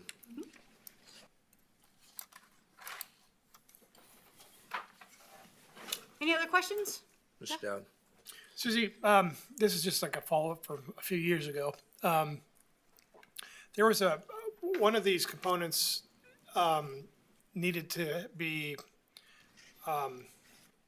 opened up, and the liner had to be replaced in it because it was cracking and stuff. What was that? The fermenter? That's correct. Okay, and that's all done now? The fermenter project is completed and is in operation. Okay, and what do we feel about the new liner? Is it going to last longer than the old one did? Well, we had, I sure hope so. Because it wasn't that old, right? It was just taking some heavy abuse, apparently. It's a very corrosive environment, and we recognize that the entire areas needed to be coated in that environment, and they weren't as a part of that. So we did apply coating in areas that didn't have coating before. We had better specifications for our coatings for that to help extend the life of the coatings. So the project was completed this springtime. We're gonna take down the fermenter again, I think next summer, to verify that the coatings are still working. So we have a warranty. So with coatings, we've learned that we do warranty at the year and 3 year. So we'll take it down in the first year and in the third year to make sure those coatings are performing as specified. Coatings we learned a lot about coatings over the last 10 years. They're very challenging projects when you have coatings. Contractors are maybe not as experienced with applying the coatings as needed and testing the coatings as needed. So I think we did a pretty good job on the fermenter in this go around to get it coated appropriately. So it should last us for at least the next 15 years if all square inches of that fermenter got coated appropriately. Thanks, and hopefully that wasn't wasting council's time. It was a discussion we had like in depth a couple of years ago. It was, yeah. And I didn't hear the end of the story, so I was like, is that still out there hanging, or I guess it's completed? No, we, when we identified that the coatings were failing and some, the concrete was eroding because the coating was failing. It was during that COVID time also, so we had to bid it several times before we could get a contractor to actually do the project. So it was just challenging all around to get the fermenter rehabbed. Although, the fermenter is like one of the major components of our wastewater treatment plant. We need that fermenter to generate those VFAs so we can remove phosphorus. So it's been a challenge. We are thankful right now that the project is complete and the fermenter is operational. Thank you. And we have an answer for you. Yes. $1.1 million to replace all of the mixers, and just to rehab, it's $380,000. And then the savings, you only save about $11,000 in electricity a year, so it takes a while to build that. So we went with rehab. Thank you. Yep. Thank you. All right, any other questions on that? Oh, because now we're getting into the regulations. Woo!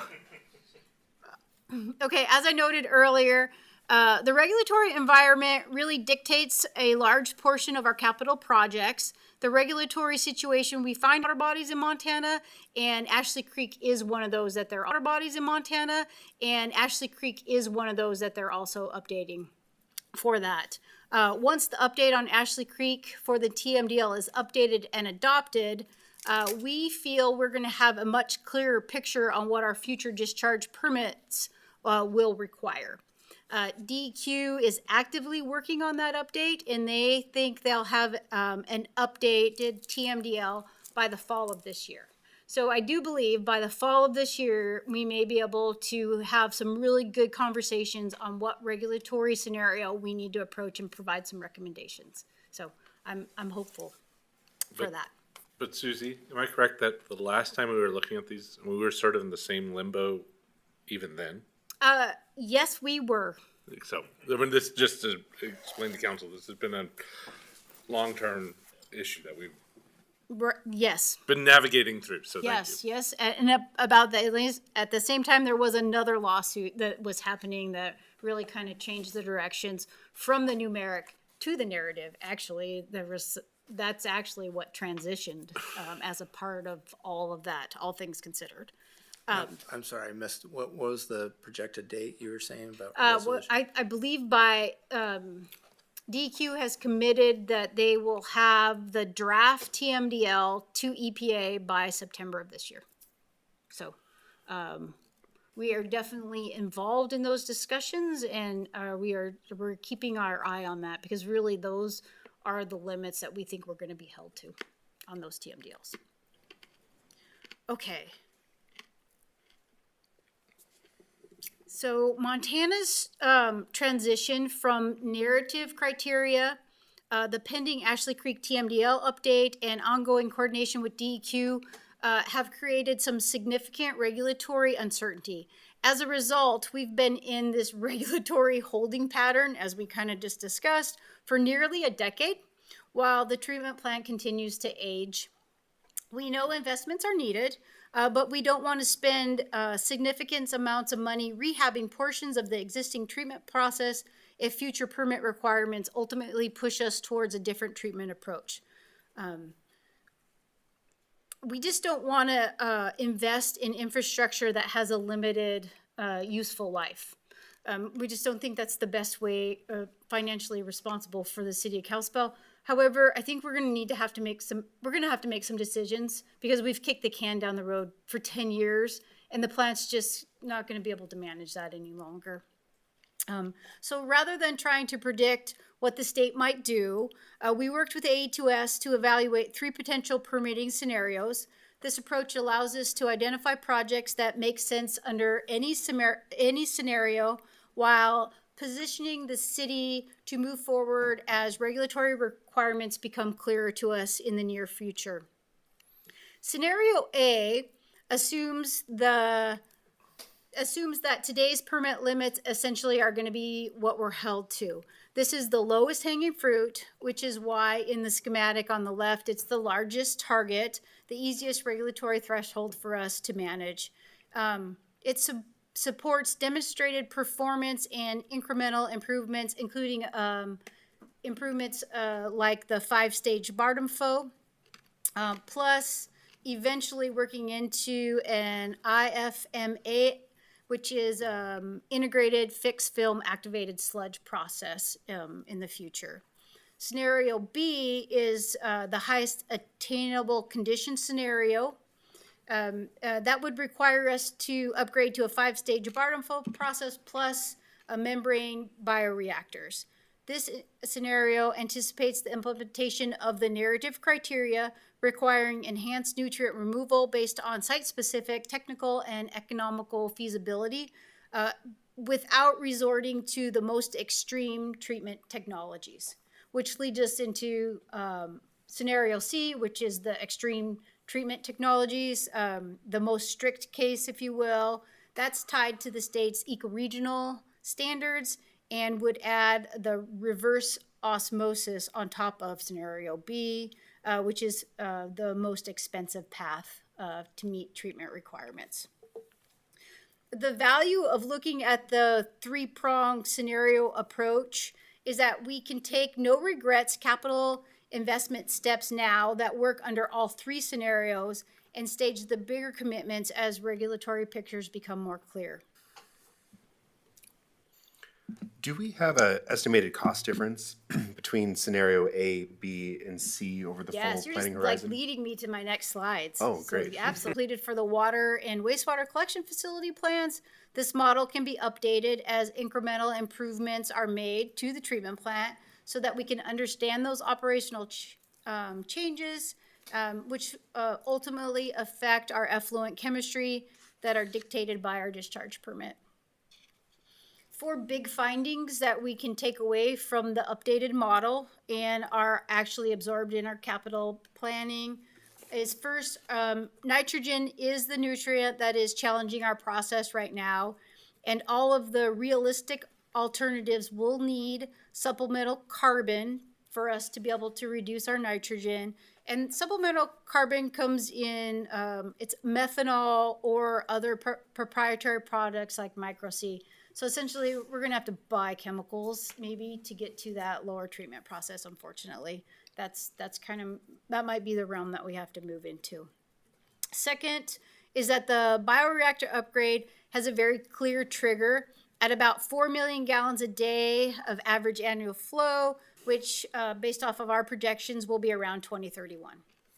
Third, hydraulically, the primary clarifiers are also triggered at just under 4 million gallons a day, and that project will be required by 2030, which requires really the city to take a step back and look and reconsider and reevaluate the EQ Basin project in order to set the city up for better future operations.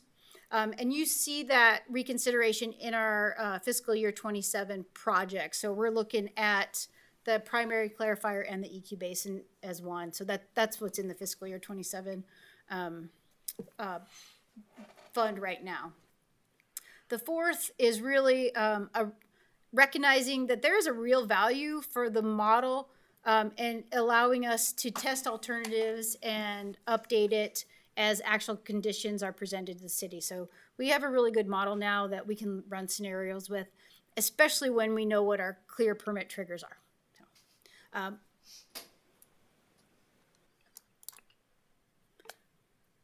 Okay, I actually really appreciate this part of the facility plan. It is a little technically, there's just a lot to it, I understand that. But it does summarize the capital improvement program that was developed for the wastewater treatment plant.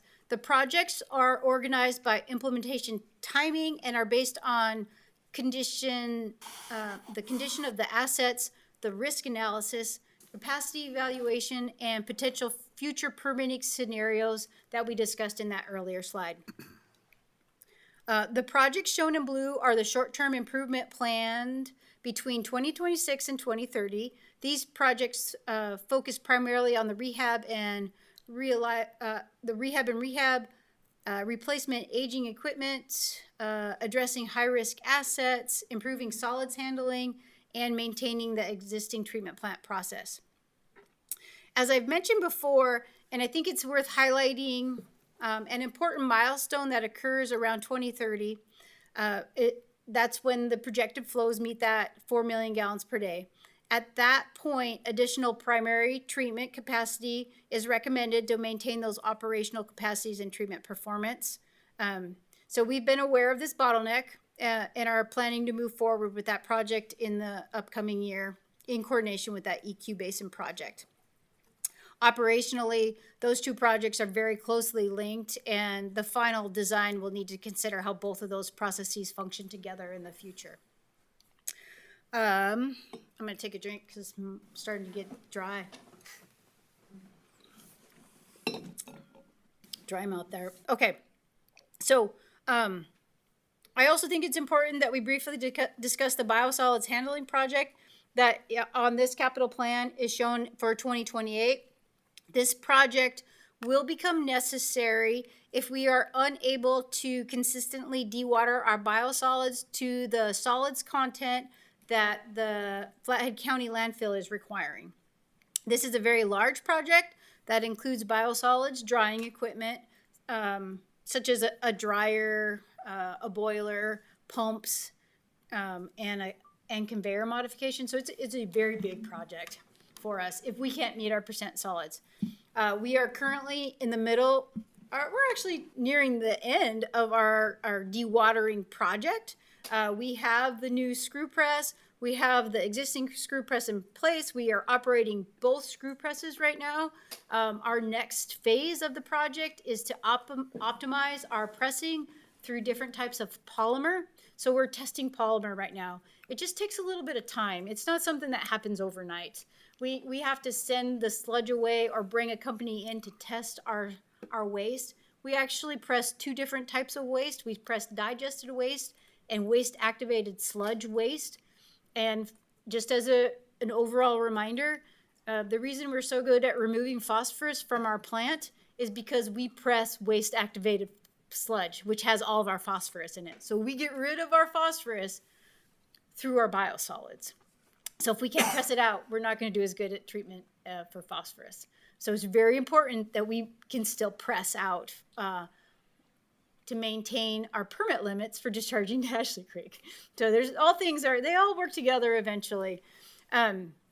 So we are confident that we're going to get to that 18% that the landfill is requiring us to get to.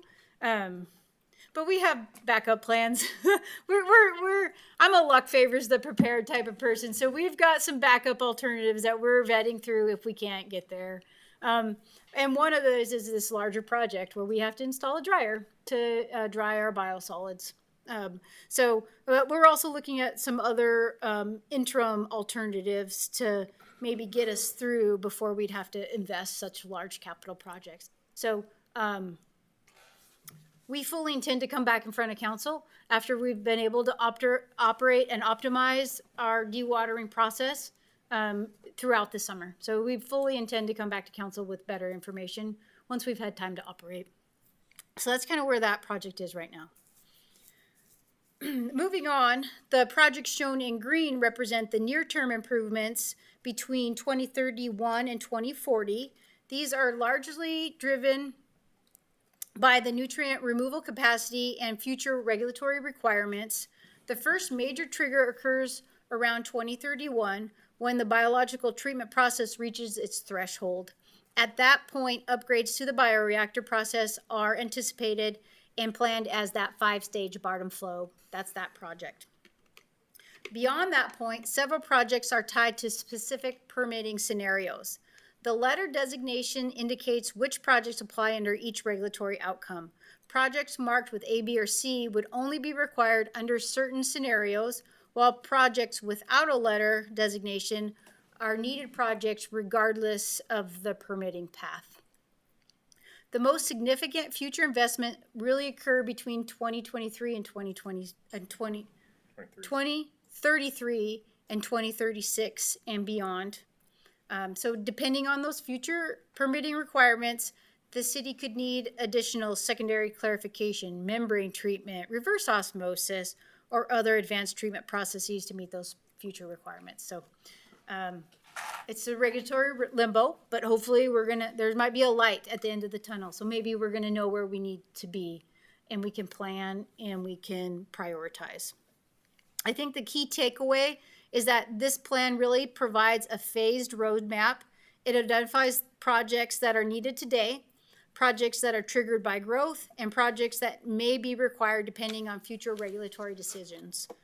This approach allows the city to continue making prudent investments while maintaining flexibility until permitting requirements become more clear down the road. Does it make sense? I just wonder, I know it's very much in question at this point in this decision about where the regulatory requirements are going to land. But long term, I mean, even if there is kind of a shorter term, requirements aren't as stringent. Generally, the trend over the past half century has been, it just getting tighter and tighter restrictions. Does it not make sense just to kind of plan that eventually we're going to need that? So we should kind of work our way towards that anyways.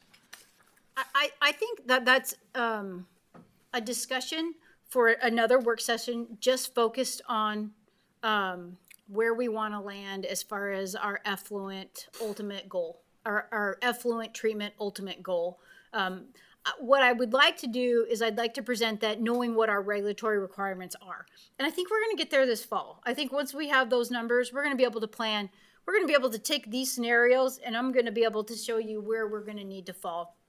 What this plan really does is it does identify some treatment requirements. By 2030, we're going to need that start investing in a 5-stage bottom flow. So yes, we are going to need to move forward. The 5-stage bottom flow helps with our nitrogen removal. So as our loads start to increase, we have to do that project no matter what. Under any regulatory scenario, we have to do 5-stage bottom flow. So that is a definite yes. So in some ways, yes, you're correct. We need to move forward with some things. The part that is in question is what happens next after the 5-stage bottom flow, because those matter. If we had to move into membrane filtration, which is the scenario B, we don't need to put covers on the secondary clarifiers because we don't need secondary clarifiers. So I don't want to invest $4 million in secondary clarifier covers if we're not going to use them in 5 years. That's the question that I want to be able to bring to council to have you have an informed decision on the next steps. And I'll go through that, some of the costs in the next slide. You kind of will see the costs come together with those scenarios as a part of that. Is there questions on this other than that? I know there's a lot of different tributaries and different processes, but we are trying our best to plan for what we know and what are some potentials coming down the road. Okay. I know it's a lot. You can always think of questions and ask me later. Okay, so building off of that, that previous slide and bringing in, grouping those capital projects and bringing in actual costs. So the base capital program includes projects that are needed regardless of future permitting. And you'll see that 5-stage bottom flow is definitely in that base program planning. And again, that helps with our nitrogen removal. So these baseline projects address aging infrastructure, reliability improvements, capacity needs for nutrients and flow, and equipment replacements. Together, they really represent approximately $82 million in planned investments over the next 20 years. Beyond that base program, the facility plan identified those 3 potential regulatory scenarios. Scenario A would be adding approximately $40 million in improvements, bringing that total to about $122 million. Scenario B included the MBR treatment and added approximately $57 million more to the base capital programming, resulting in a total investment of about $139 million. And then scenario C represents the most stringent regulatory outcome and involves advanced treatment process such as the membrane bioreactors and reverse osmosis. So essentially we're creating drinking water from our wastewater treatment. But if the regulatory requirements push us to that level, that's where we might have to go. I actually don't think that's, I don't think that we're going to get to that, at least I hope not, to that far in treatment, because that's a significant cost to the citizens of Kalispell. But all things considered, it's $250 million to get us to that point in the next 20 years.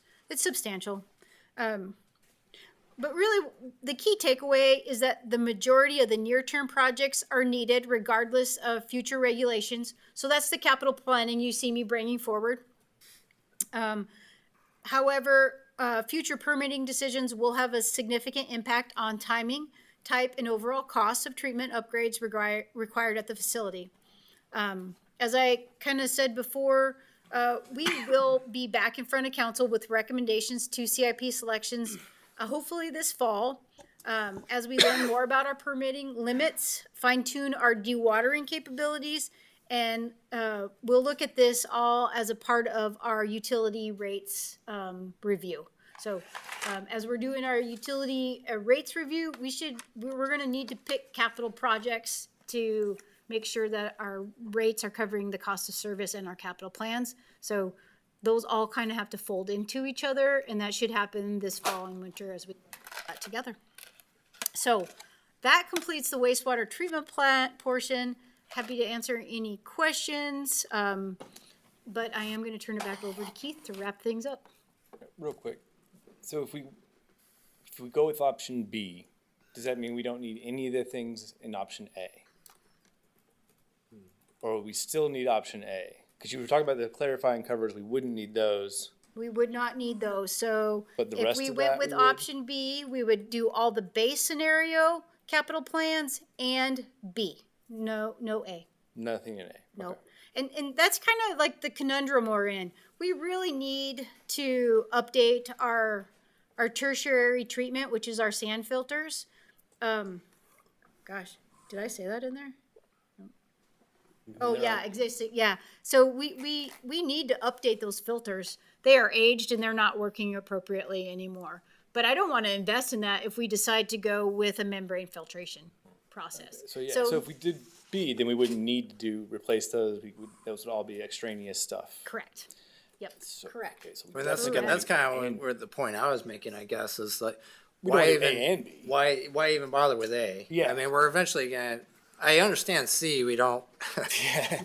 Don't want to go there if we don't have to, but B seems like eventually we'll get there someday. Why concern ourselves with A? Let's just do our base and plan on B's at some point moving forward in the future.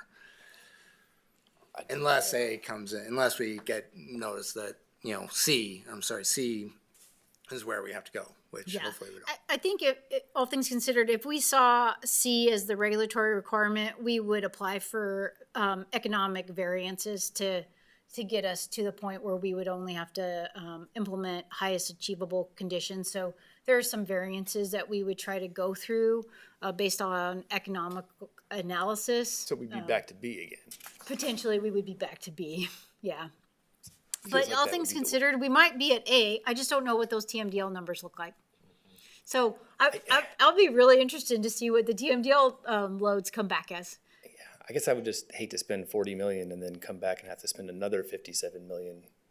I would agree, Later. and I wouldn't want to do that either. So I Upgrade think to that we're MDR. going to have some really good conversations this fall on this exact topic. So and we'll ones, look cry and we ones. will look for a specific direction from council on which scenario they want to fund.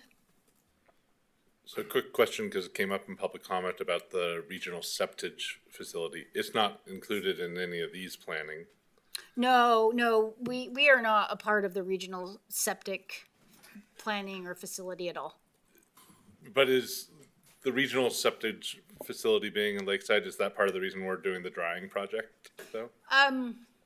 It's not the reason why.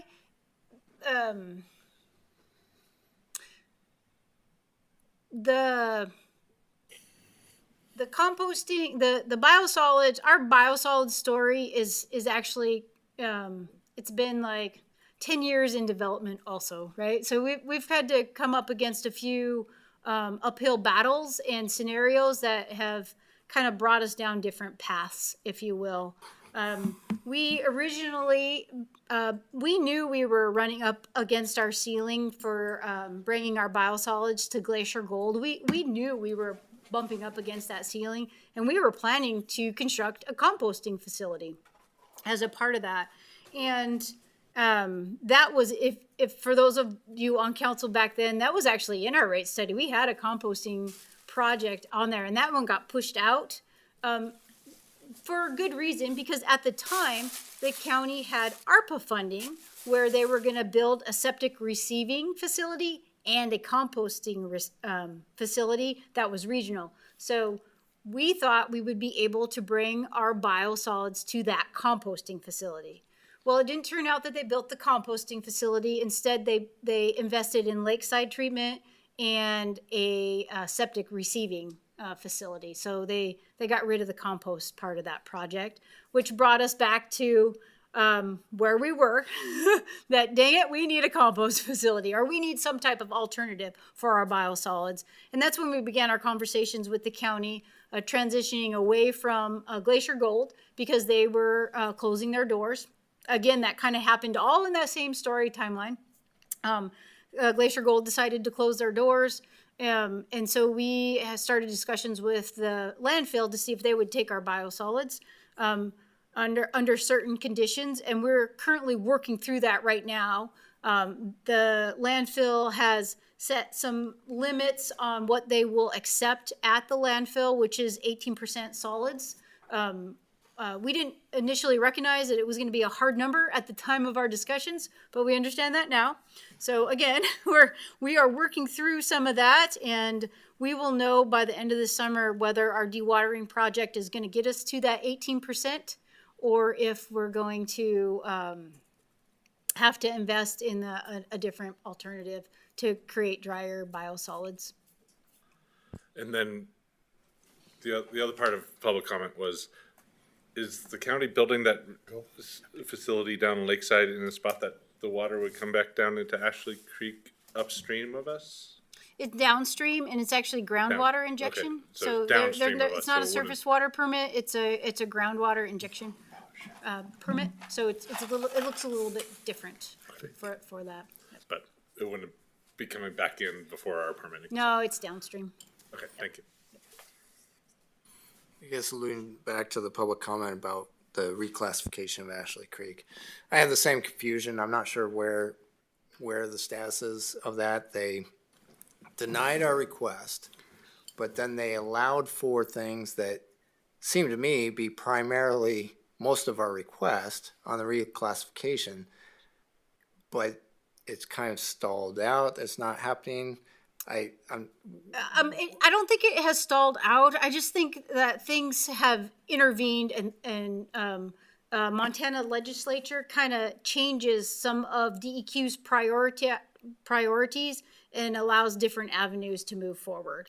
So with the removal of the numeric criteria, moving to the narrative criteria, the DEQ then focused on updating the TMDL with site-specific criteria. So they're actually utilizing the data that we collected for the last 5 years, and they took that site-specific criteria and they're gonna update the lower section of Ashley Creek's TMDL because they have better information now to be able to use and actually create a TMDL that references those site-specific data that was collected.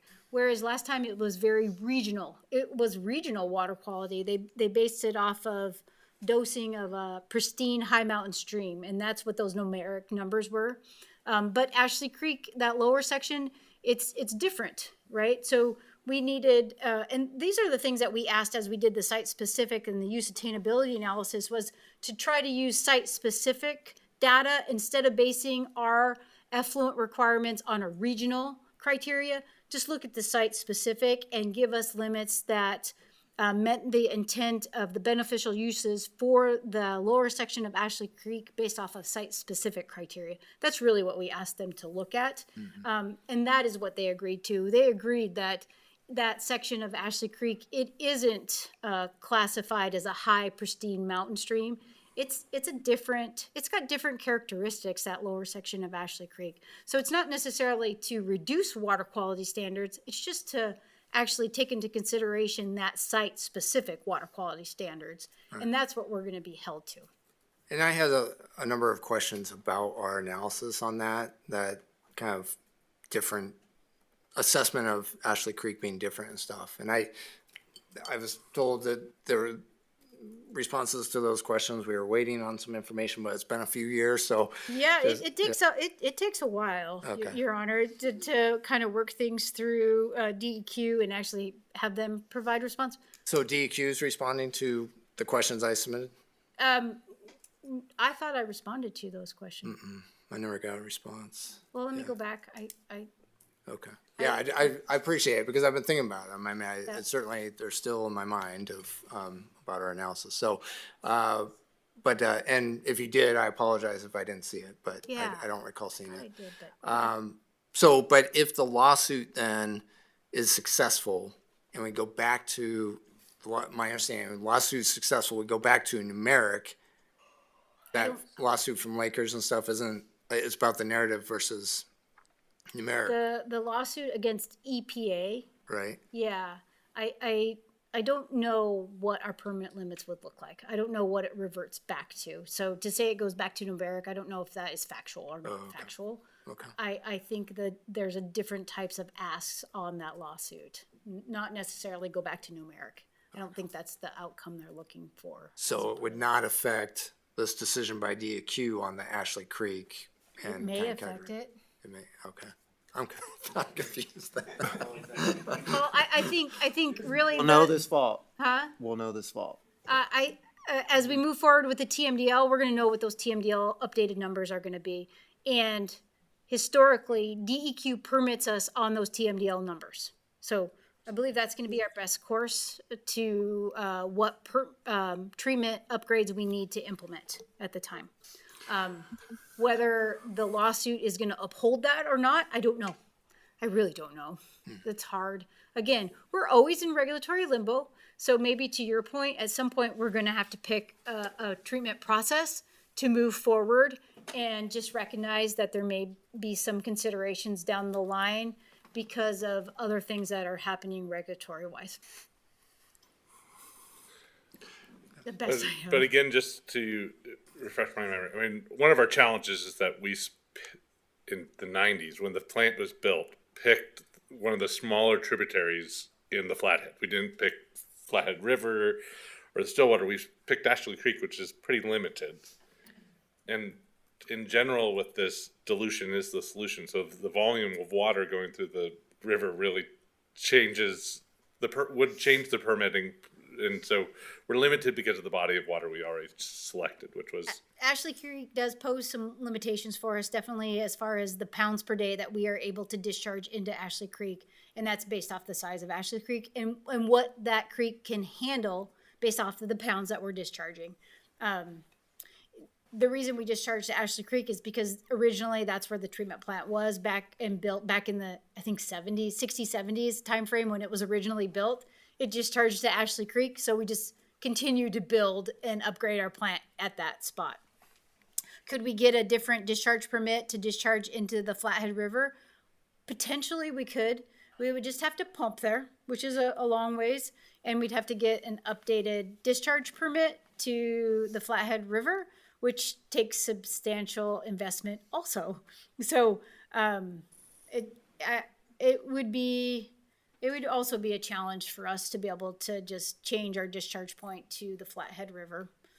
Which is part of the reason we're looking for seeing what the findings is from, about site-specific from Yeah, EPA. Just yeah. wanted to make sure that the rest of council sort of knew that those are the other conversations that have been there on the table. And just some of the challenges that we're Yeah. currently in with the Yeah. Ashley Creek.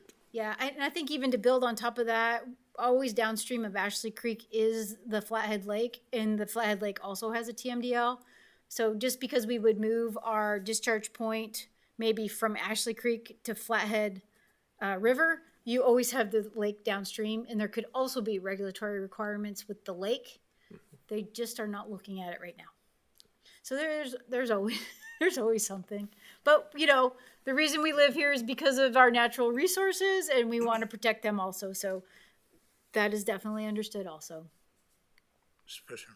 So the public comment that our plant has not been in compliance since 2015 is accurate.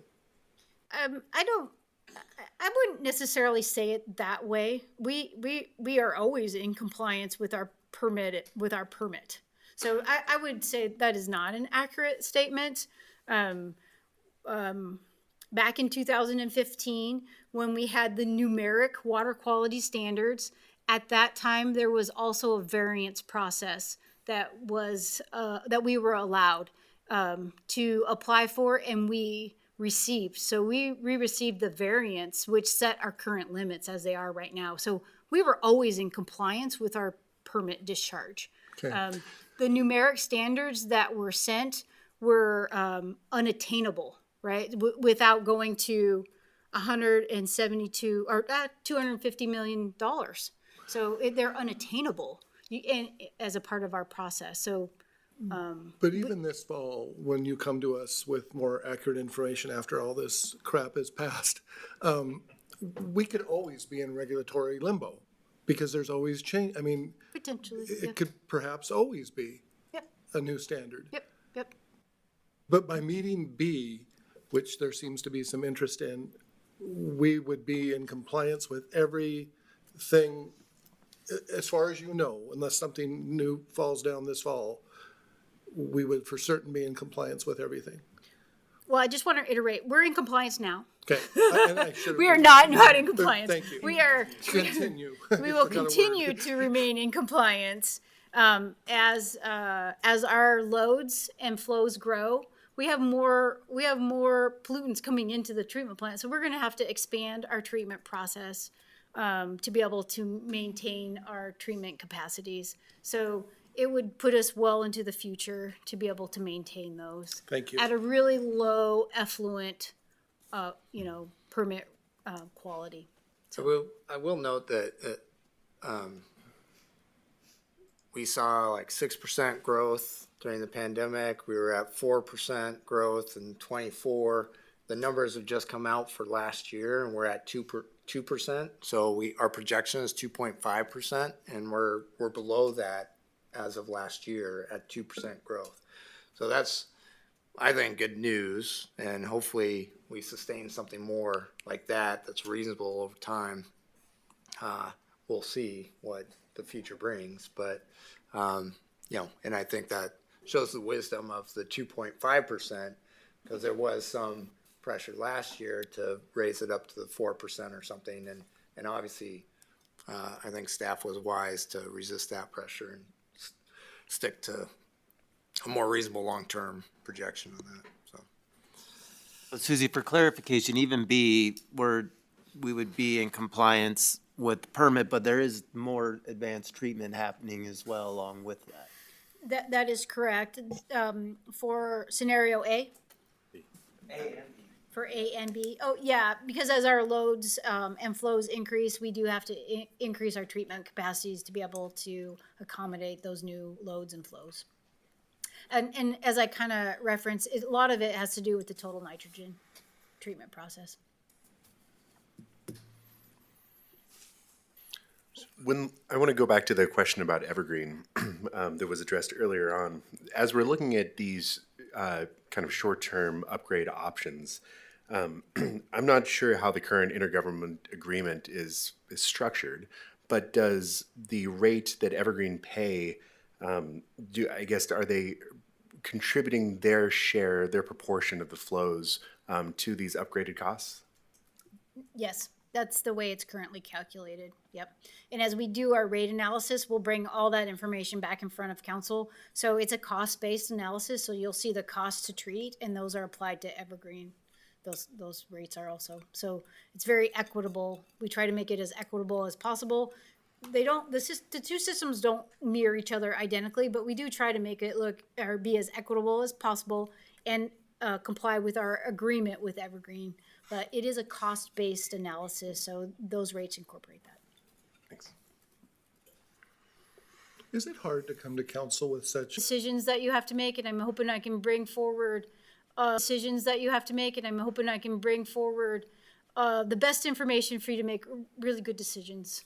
So that's kind of what I think my job is to provide you that information. So, but I do know that the conversations need to happen. Yeah, thank you, Your Honor. Definitely thank you all for the time that you've put into this. I know that you guys do sweat a lot to bring this up. So, and I realize that regulatory has put all of us, you all and us, between a rock and a turd, and it makes it tough. So I thank you for taking that stand and bringing this information to us. My question goes back towards Evergreen just really quick.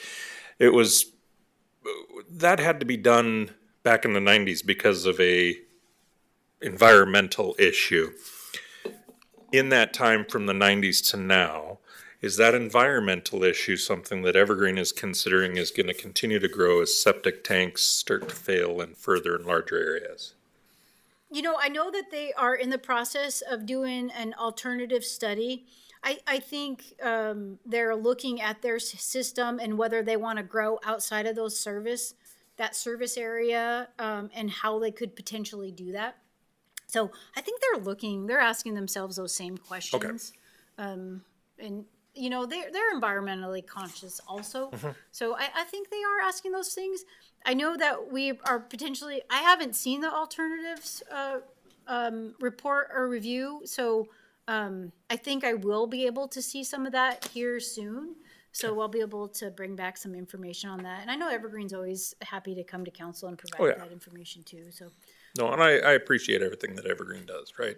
They do good work down there, but it's always that question of, I lived through the times when that was all coming up around here, right, in the 90s, and I remember the conversations of what it started as and where we are today with that conversation. So it's always those questions that I have in the back of my mind. I think they're good questions. Yep.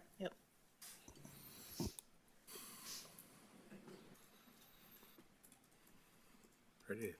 All right. So here are the three capital programs side by side. The water system is at about $117 million over 15 years. The sewer collection system is at about $82 million over that same window.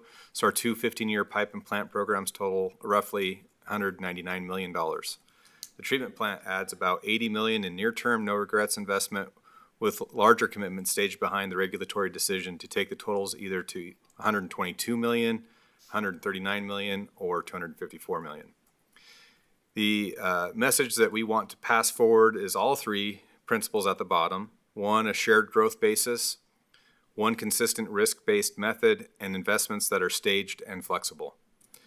As a reminder, all of these are planning level cost estimates, and the actual financing strategy, such as rates, impact fees, and funding, is handled separately from these facility plans.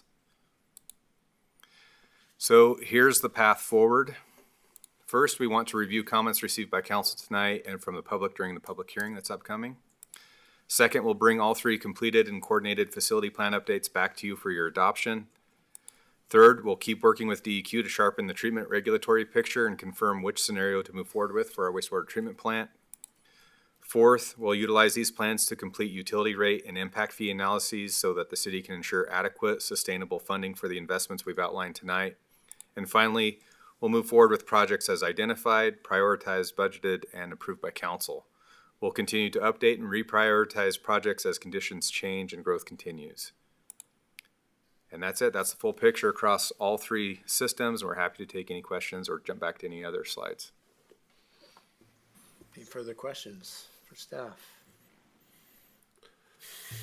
Mr. Leftridge. I appreciate the last slide in terms of where we go from here.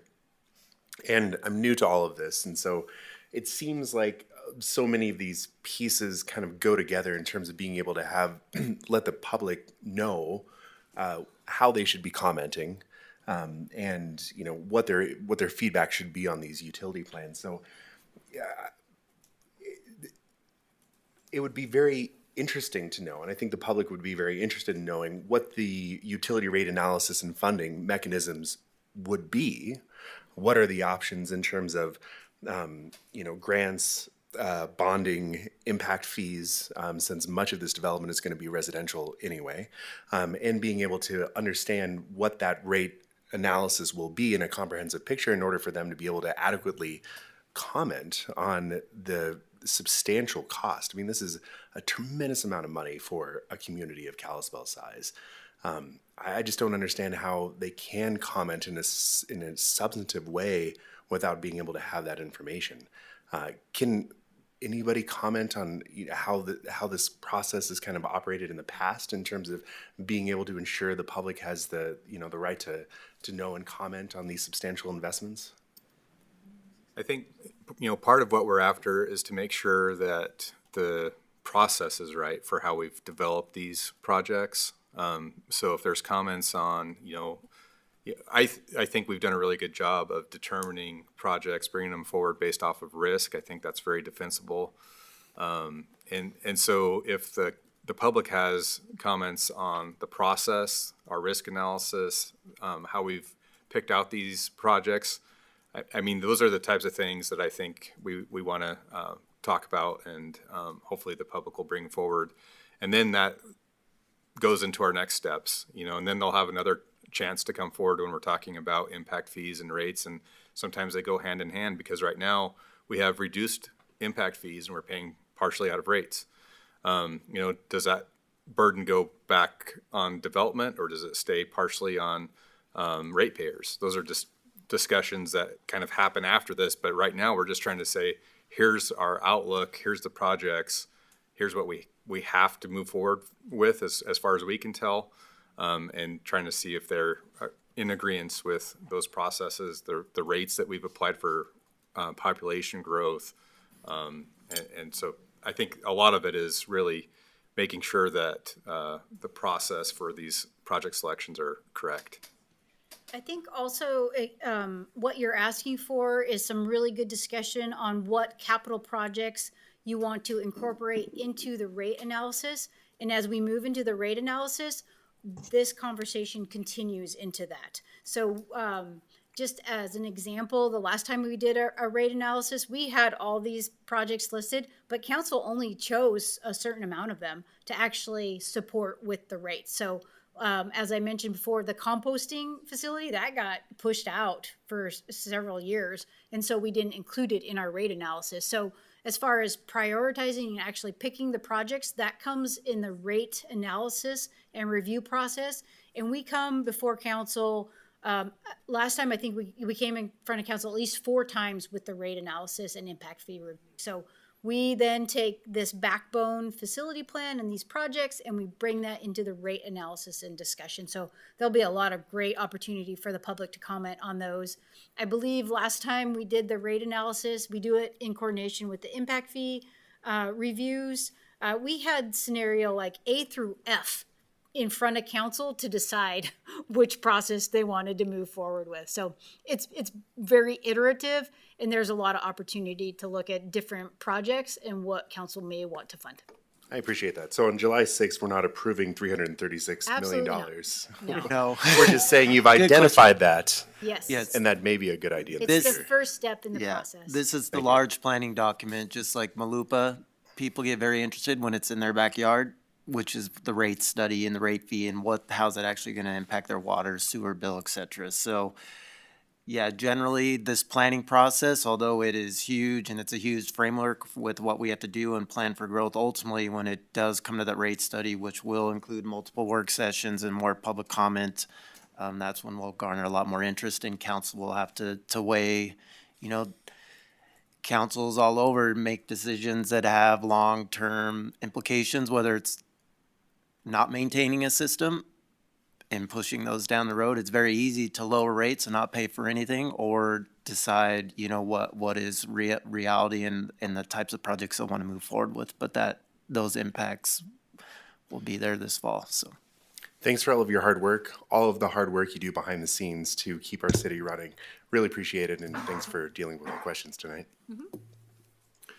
Yeah, again, I would just echo, thank you so much for pulling all this together, because I do also know that, when we had ARPA money and stuff like that, and we had the chance to have the question of, do we have shovel-ready projects? Your proactive work and this type of work, Sets us up. we were able to produce those. Not every city was able to say they had shovel-ready projects because they didn't have staff that was so proactive on what the plans were. So that was really appreciated when we had a moment like that. So I know it's always hard to bring them forward, but it's an honest assessment of where we are.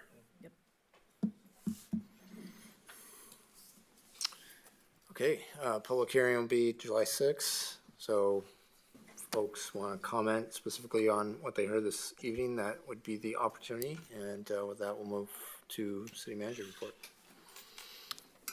Yeah, and it is important to have those shovel-ready projects, because, as we were in Washington DC and met with our delegation, and you got congressional spending, and these are the types of projects that, can go, that they're looking for to do that, water and sewer and things. So, but you can only do that if you've planned for it and, actually analyzed the needs. So it will be very important moving forward.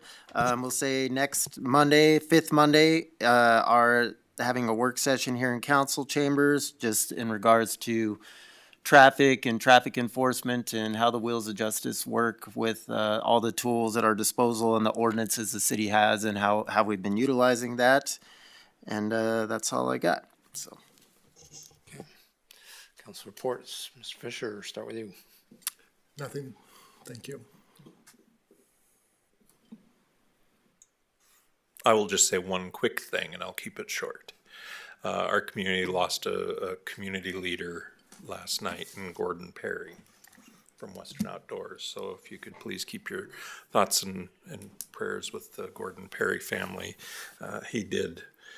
His whole family have done so much for our community over the years, so.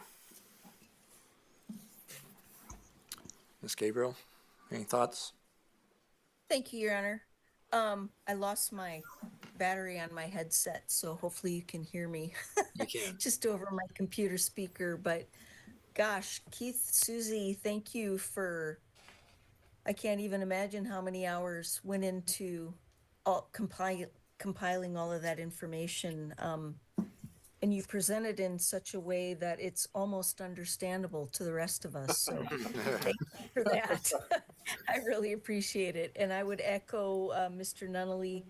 Mr. Peary was, he was one of the first people I met when I moved to the Flathead in 1997. And he's been a friend and a mentor to me. So my thoughts and prayers are with the family as well as the community as we mourn a great leader lost. Thank you.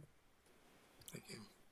Yeah, just echo great work by staff and our consultants preparing these plans. Just a lot of information in there, and the presentation was great. I wasn't sure how the presentation was gonna go, and I appreciated the kind of summation and tying them all together the way it was done. So thank you.